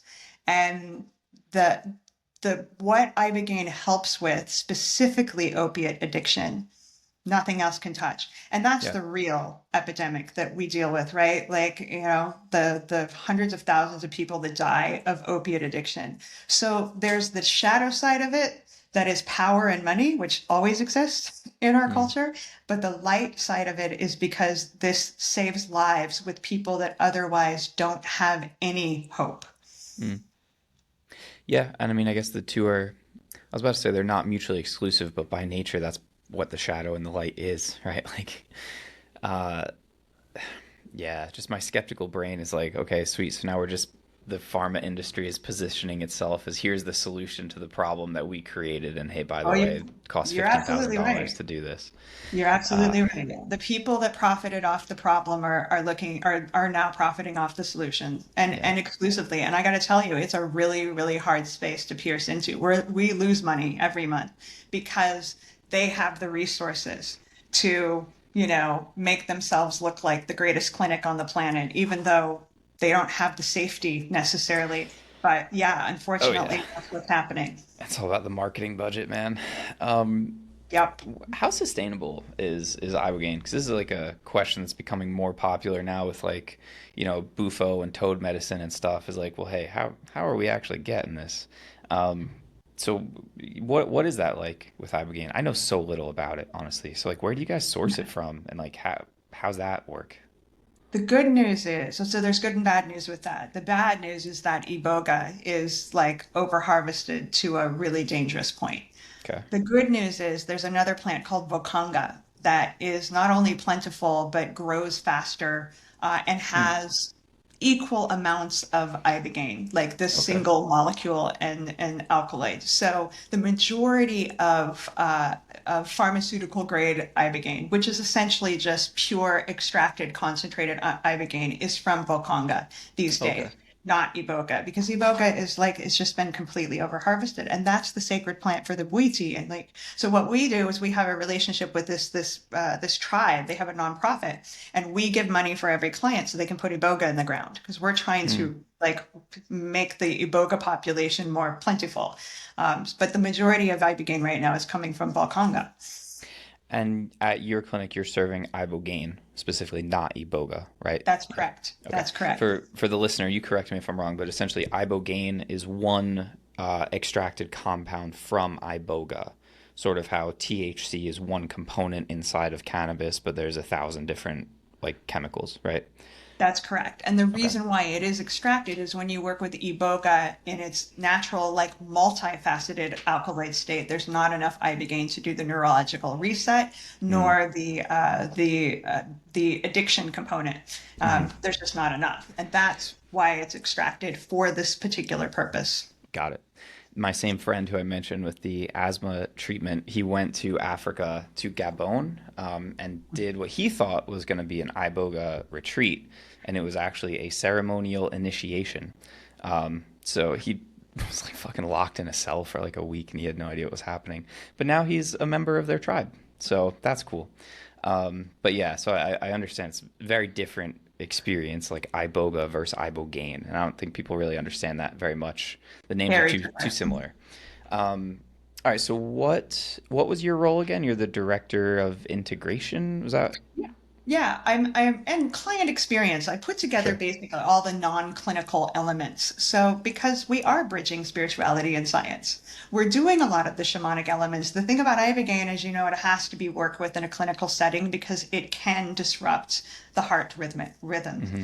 And so it needs to be worked with a heart monitor, IV, like you have to have all those components. So it's not a psychospiritual medicine. That said, we bring in all kinds of shamanic elements to honor the fact that this is still a conscious plant that comes from the molecule itself has consciousness. And so we do a lot of the same things of creating the safe container and like really working with the energy of the land and all the things that I learned to do at ayahuasca. And I'm lucky that our mentor, Dr. Deborah Mash, who's the authority on Ibogaine, 40 plus years of experience, she has this incredible spiritual component. Like, and so do our doctors of like really champion bringing in the shamanic and the scientific elements. So it is medical, but there's all kinds of cool things happening in addition to that. With ibogaine, who is actually administering the medicine? Because it's administered via IV, or is It's it a pill? it's a capsule or Okay. a handful of capsules. Yeah. Okay, Yeah. got it. So it's, am I correct in saying it's not the same as like ayahuasca in that like I will never feel qualified to serve ayahuasca because I've not done years of dietas to feel like I can like hold that space.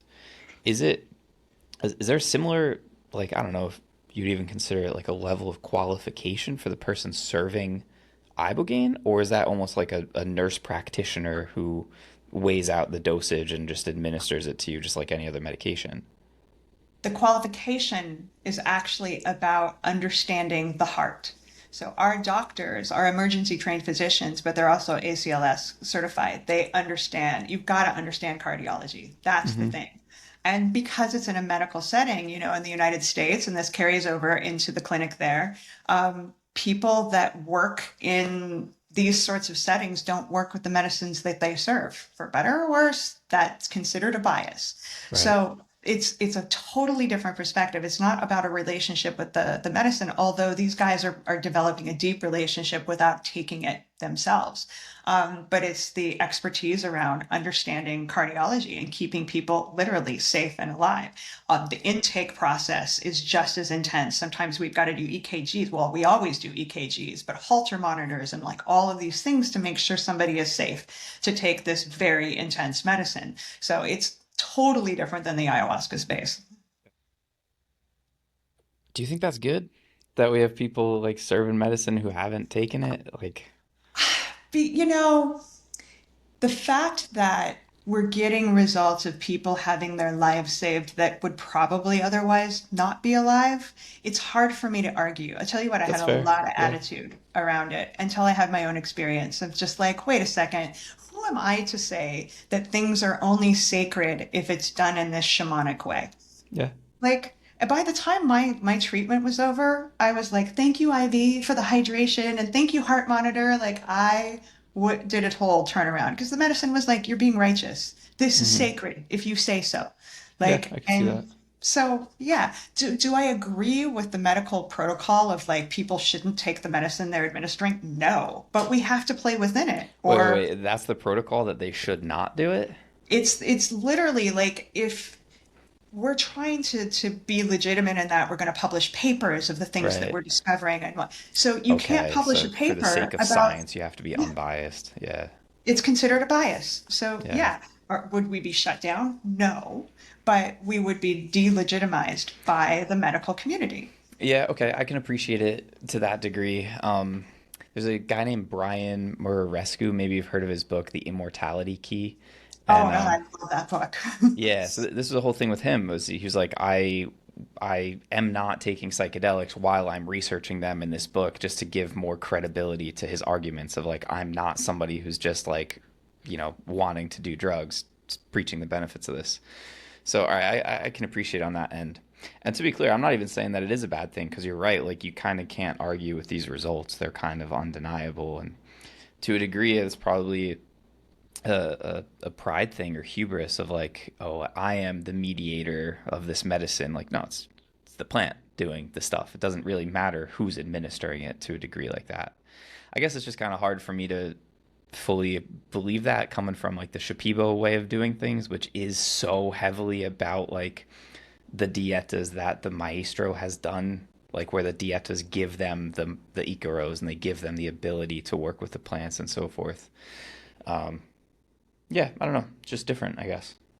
Well, one of the things I'm doing to mitigate that, because I'm 100% in that perspective too, is the our clinical team, they can't work with Ibogaine, but they can work with ayahuasca. Sure, So yeah, I let them come to our retreats for free and like do their own work cool. there. One is on a diet with me right now, like just to get to have that opportunity, just not in a way that's gonna like, tarnish their medical reputation. Right.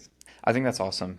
I mean, just me, like my most recent experience with the medicine. I've only been to one retreat as a guest, like actually just drinking just for me.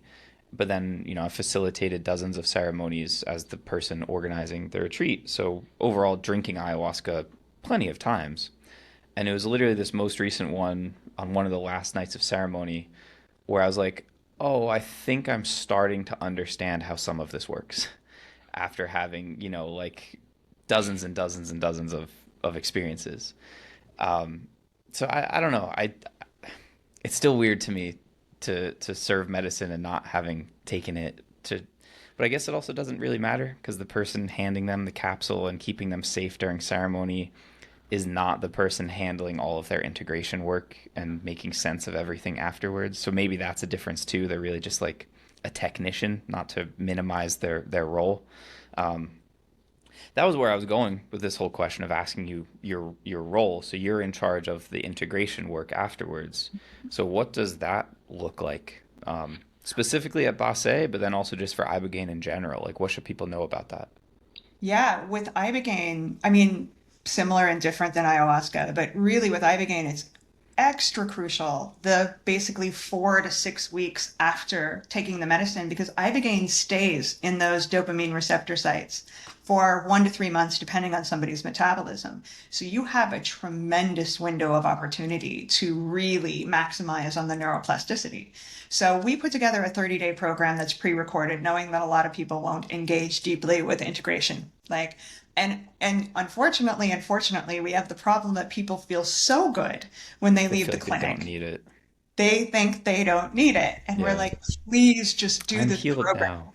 Yeah. Like, and trying to get people to maximize the good feeling to create a foundation of that is so difficult because they have this assumption of, oh no, I'm good now. Like, oh no, it's going to do this because Yep. it's inevitable. But Yep. so we put together a 30-day pre-recorded program, just that's, included in the whole experience, no extra charge. And I do on site and when I'm there, and then I have somebody that's on site there when I'm not, and also like work with people one on one when they go home But, beyond that, we have lots of coaches available for one-on-one work, but a lot of people don't choose that.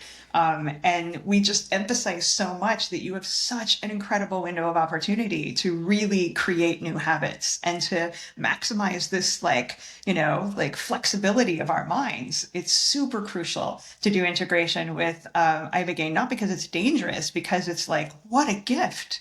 To have this medicine in your system. Actually, it's not Ibogaine, it's noribogaine, which is what the body creates, metabolizes when it goes through the liver. And it turns out noribogaine is like pure gold for the nervous system and the mind. But as you know, medicines don't do anything for us. They give us these opportunities. And so we really just try to encourage people to work with one of us, or to at least do this program and be committed to making changes, small baby steps, but not just ride the high of, oh, I feel great, because there is a descent. It's inevitable. Yeah. I mean, you're describing what I see as like the biggest problem with any retreat center, and it's not the center, but it's just the nature of retreats where people don't think they need that integration work, or like they feel good afterwards. One of our clients just he did Ibogaine a second time, what, 7 months ago or so now. Didn't do anything the first time around, zero integration work whatsoever. Was riding high for like 3 4 months, then his life fell apart because he didn't do anything differently whatsoever. And then he had a very different approach the second time around. So in an ideal world, what does integration look like for somebody? So let's say we have convinced them that they should do the integration work. What kind of stuff are you teaching them, or what are you telling them to do? Like, what's the 30-day program that you have? Like, what's the basis of all that? So the basis of it is really somatic therapy, first and foremost, like relationship with the body and just even being able to tune into the communication of the nervous system. Most of us are Mm, not even aware of what's happening there.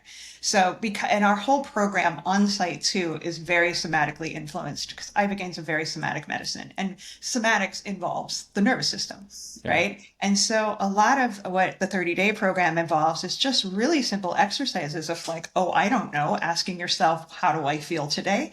What is really happening in my body? Like, and having gentle, like, commitment to movement, just to be aware of, all right, where is their tension?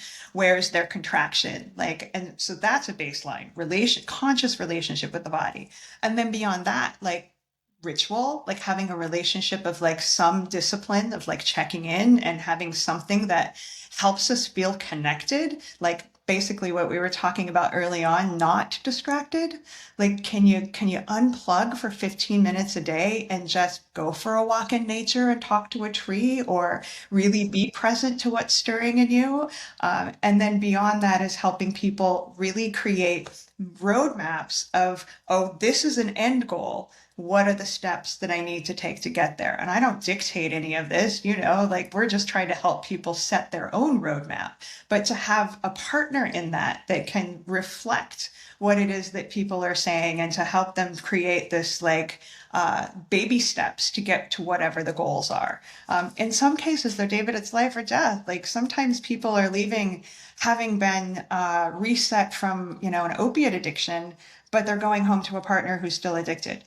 And in those cases, I'm like, Yeah, good hey, luck. like, can we really talk about this relationship? Like, because you're likely going to relapse if you stay in it. So sometimes it's really hard conversations of just like, don't be delusional and think that you can maintain this and go back to the same set and setting that created it.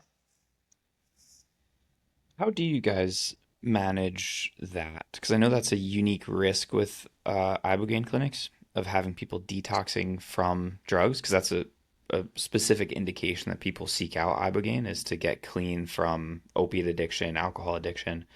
And I mean, these are things that you can't just stop, like that could actually kill you, like alcohol withdrawal and things like this. Is that something that you guys provide? Like, do you work with people who are in active addiction? How do you how how does that work? We provide that on site. We know how to do a medical detox for, well, alcohol is really the only one we do that for. Okay. With opiates, we work with a short acting opiate that can be out of their system in 12 hours the night before the treatment. That the half-life of that medicine is Hmm. complete. So, we don't really have to detox from Interesting. opiates. We create a safe baseline to keep them comfortable until they have the treatment. The Ibogaine does the detox basically, Right. and then runs through the post-acute withdrawal You symptoms. can't do that with alcohol. You can't just let them like sip a beer the day before. No, the way that works with the autonomic nervous system, alcohol is dangerous in conjunction. So if people come in actively drinking, they have to go through an alcohol detox. That's crazy. How has how's all your work with the dietas and the ayahuasca? How has that influenced like how you guide people with the integration? Because obviously the tenets are the same, just like you were saying. Hey, let's not be distracted. Let's cultivate a relationship with your body and with your breathing and the medicine and nature. Are there any like specific elements though that you could trace? Because I'm thinking like at Bassé, that's kind of a unique position maybe that you're in of like here's an ayahuasca person who's now in the ibogaine space. I'm just wondering like how that blends. It's like a fusion restaurant. Like how does that bleed over? Or maybe it doesn't. Maybe the ibogaine has hard boundaries. I don't know. It turns out so I have a joke with my business partner, and this is like ayahuasca gets in the capsules every time. Like we've sort of accidentally created a lineage, if you will, Yeah, I could see because that. yeah, because like my business partner has a deep relationship with ayahuasca too and tons of diets. And so we didn't know this was going to happen, but like for example, like Ibogaine's very dosage dependent. Like it's more reliable that if you give X amount, they're going to have this experience. Right. You're having people having ridiculously deep experiences by lower dosage. Right. And a lot of it is very ayahuasca-esque.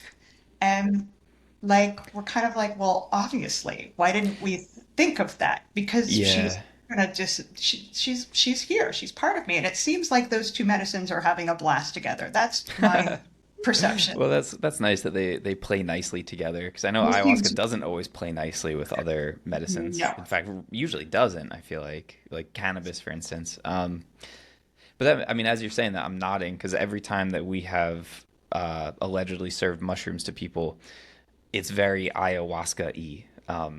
Because our altar literally has Shipibo tapestries and like we have like our Agua de Florida out and like how could it not be ayahuasca-ish? I mean, I've got this fucking jaguar painting above You me that see my that? friend Damien did. That was like a vision that he had during one of his ayahuasca retreats with us. That he blessed me with this painting to protect my podcast studio. So yeah, no, that's really cool actually to hear that they can play nicely together. I wouldn't really expect that. I didn't expect it at all. In fact, I thought maybe I might create problems in the Yeah, space yeah, just by that. And it really has appeared to be the opposite. Like we've really been paying attention to that. And just the experiences people are having, that's what we have to trust, right? The results that cool. we see. And it seems as though it's going really well from that lens. Is there anything else that you feel like kind of makes Basse like a special place? I've never been to a single Ibogaine clinic. I don't know what they're all like. So I don't know. Is there anything else that you feel like is kind of unique about what you guys are doing? Well, two things. Like we're women led, Mm, so and it's a very dudeish space, for better or worse. Like it's a yeah, very masculine space, and so to be in a container created by women is quite different. It's just a much softer approach, and yeah, nobody that's a good else is point focusing actually. on yeah, nobody else is doing the somatic stuff that we're aware of. Like, and the second piece is that it's extremely personal. Maximum of 6 people a week. Like That's one good. on one, you're doing your treatment just by yourself with the doctors and nurses. Whereas most of the That's bigger cool. clinics, it's yeah, like 150 people a month. Like it's just kind of they're churning out people, and we really want people to succeed from this. We don't want them just to come, and it's a lot of money and it's a big commitment. So we're doing it in a way that's trying to maximize the success of everyone long term. Yeah, just the one-on-one treatment thing I think is huge.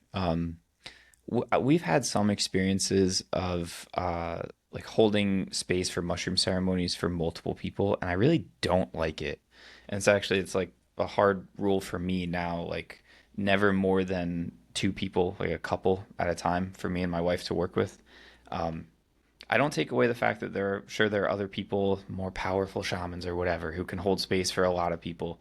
I feel like there's actually a lot of ego involved in that too. Like I've held a retreat where I served medicine to 50 people. I'm like, I don't think that's good, bro. Like that's not cool. Um, so I don't know. Maybe that's just a me thing, but I think that's great. Like I don't know how you can have a positive experience entering the medicine space with so many other people and having such a deep experience. So I like hearing that. I think you're right, actually. I've never considered that. All the other spaces are like for Navy SEALs and like tech bros and like investment bros and stuff like that. So a women-led space that is actually kind of different. Yeah, I've never even crossed my mind. Um, cool. It's in Costa Rica, right? It's in Mexico. The Ibogaine Oh, clinic oh, is, yeah, near yeah. you. No, we talked. Yeah, okay, we talked Yeah, about this. Never mind. Dumb question. I'll cut that out. That's stupid. You go to Costa Rica for the ayahuasca retreats. This that's is in right. Mexico. Okay, sweet. What else do you wish that people understood about this? Because like I don't know, man. Everyone that I meet has heard about this from the Sean Ryan podcast or the Joe Rogan podcast. Like people know about this stuff now. They know that it exists, but they really don't know much about it or they don't know the stuff that they should know about it. What kind of stuff do you feel like gets overlooked that you wish people understood about this a little bit better?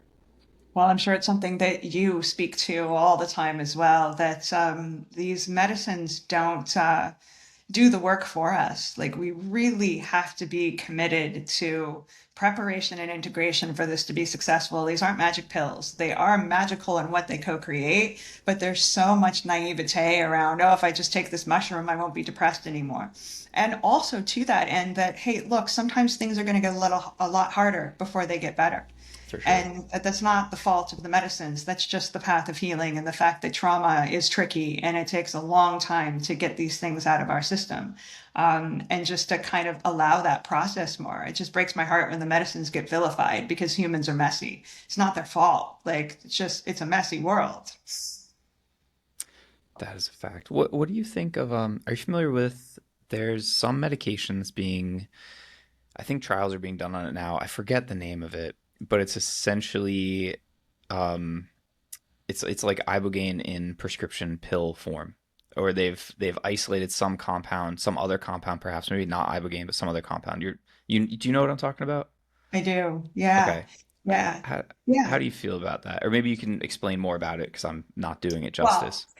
definitely not an expert, but I know that like like the noribogaine metabolite that is developed by the human body, like they're studying that for its capacity to help calm the nervous system, all the benefits that really happens in the aftermath of working with ibogaine.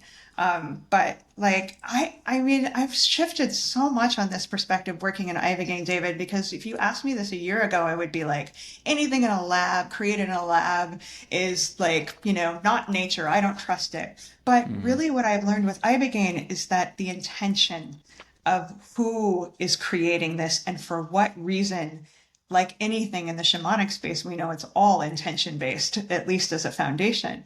And what I've recognized is that if there are people, I mean, I know our mentor, Dr. Mash, is one of these people that she's in her 70s and she's still fighting hard to make this medicine accessible to everyone with or without the psychedelic component because it saves lives.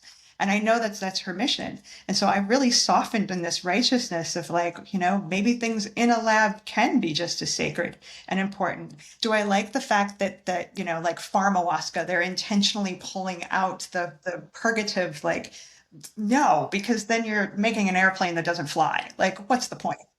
Yeah, But that's there are components of ibogaine that don't do the same thing that ibogaine does, but that still have incredible like medicinal potential for humans. And I'm happy they're studying it. They're trying to figure it out.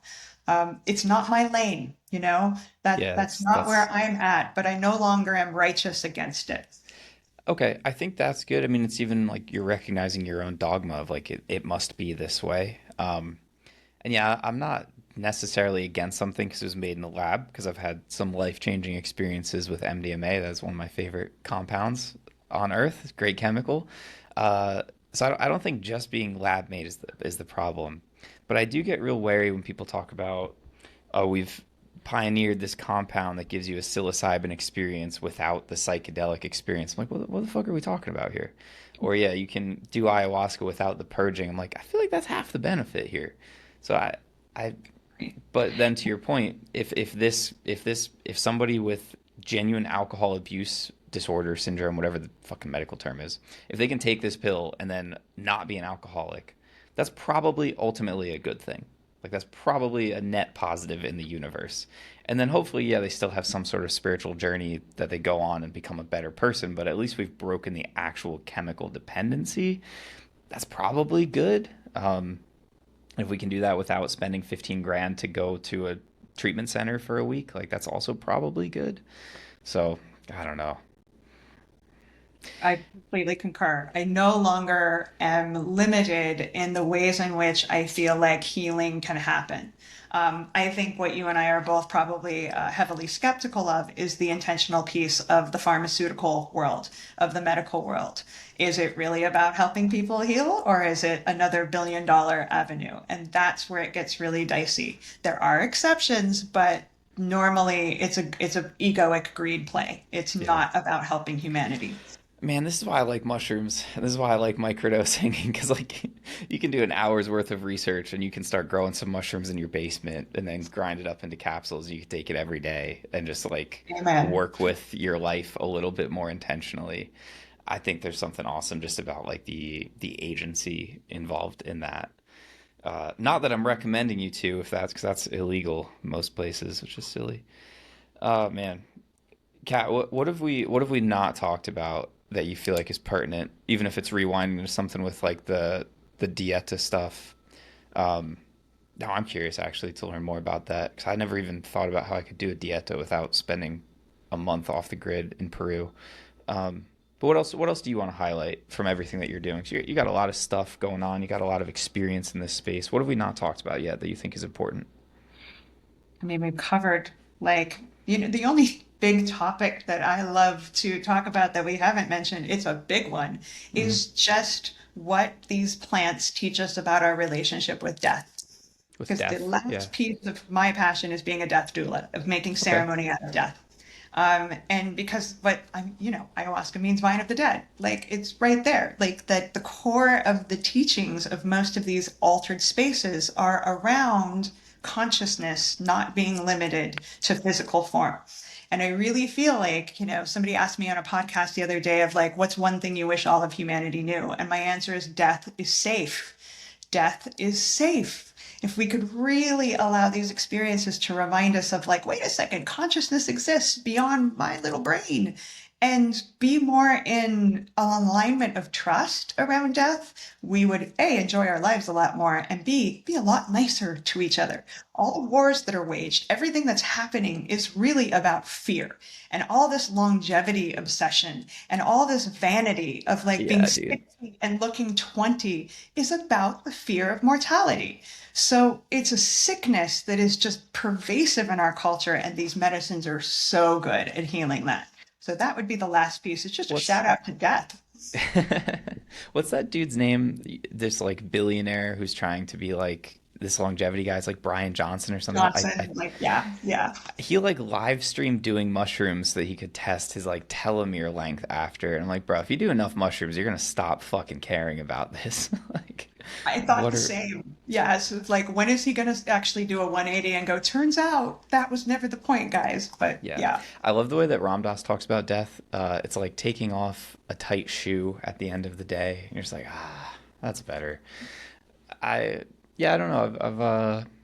I don't even know where my thoughts are ending up on this because I'm like exploring Christianity now. After I've always like believed in reincarnation ever since I was like a little kid, um, and also some funky experiences with our daughter now of like maybe remembering things before this life. It's there's so many strange stories out there like that. It's hard to believe that just when you die, that's it, nothing else happens. But either way, I'm in complete agreement with you. Psychedelics have definitely shown me like death is not a big deal at all. I had this experience in a Temescal one time. It was pretty early on when I just started doing them, and I could feel my heart like pounding, and like I felt kind of like I was gonna pass out. And I was talking to myself, and I was like, "All right, David, like we gotta get your breathing under control. Gotta like bring your heart rate down. Like we gotta like control this right now. Like get yourself together." And then I was like, "Well, wait a minute. Like that's the complete opposite of what I'm supposed to be doing here. Like I tell other people like, yeah, surrender to the experience, and I'm like trying to control my heart rate right now." And I was thinking, I was like, all right, what's the worst thing that happens? Like you pass out, and like, all right, what's the worst thing that happens after that? Like you die. Like, all right, so what? That's not a big deal. And then I just like relaxed, and I had like a very profound, like almost ayahuasca level intensity experience just in the Temescal after that point.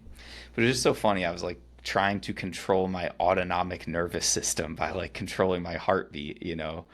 And then finally just being like, all right, if I die, I die.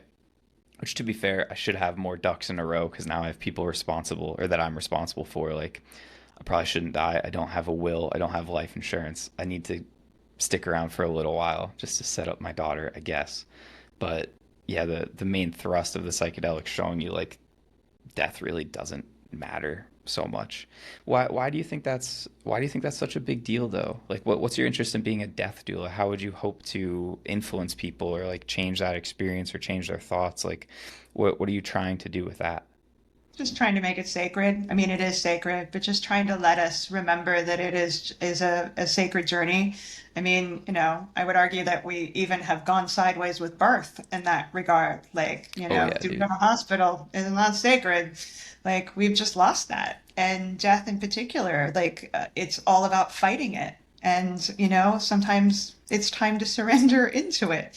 But you can make a ceremony out of it. You can make, I love the expression like, we got to die before we die. The Hmm. opportunity to really touch these spaces while we still have the benefit of being in a body.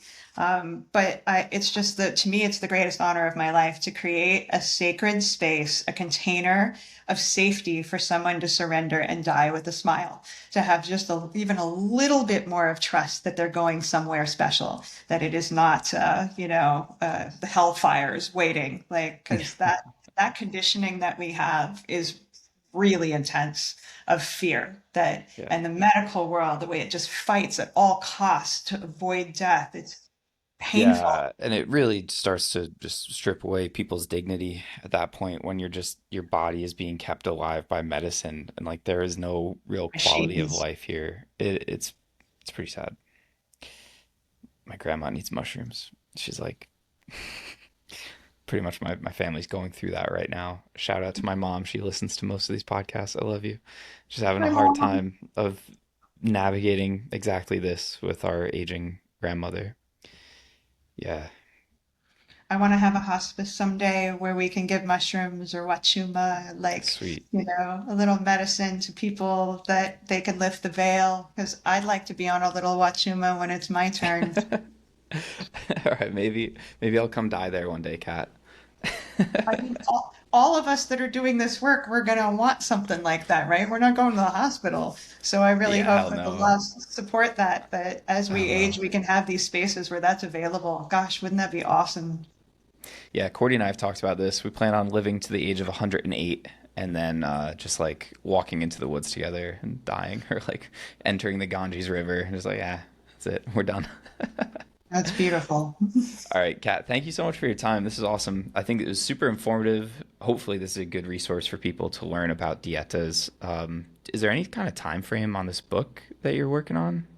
Well, in the summertime, we'll have the Oracle deck out, Plant Medicine Mystery School Oracle deck, which is 52 of Cool. the master plants. And Oh, then cool. I'll probably need another year to get like, because I'm going to have about 350 featured plants in this Mm. book. It's a beast. But yeah, the part one, which is the Oracle deck, will be out this year. Okay, awesome. Um, I'm sure you'll post about that on your Instagram. So it's Plant Medicine People on Instagram, Bassé, Ibogaine.com. Anything else that you want people checking out? Anywhere else that you would tell them to go to like learn some more about all this stuff?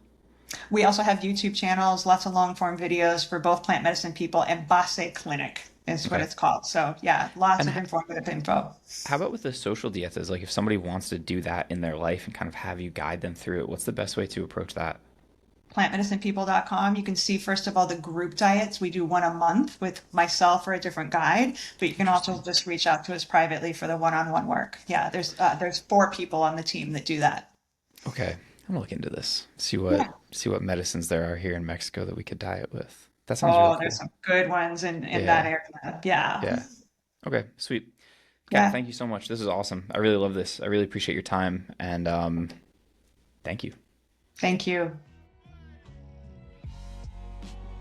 Man, what a journey Kat has been on, and what a wealth of knowledge and information about the dietas.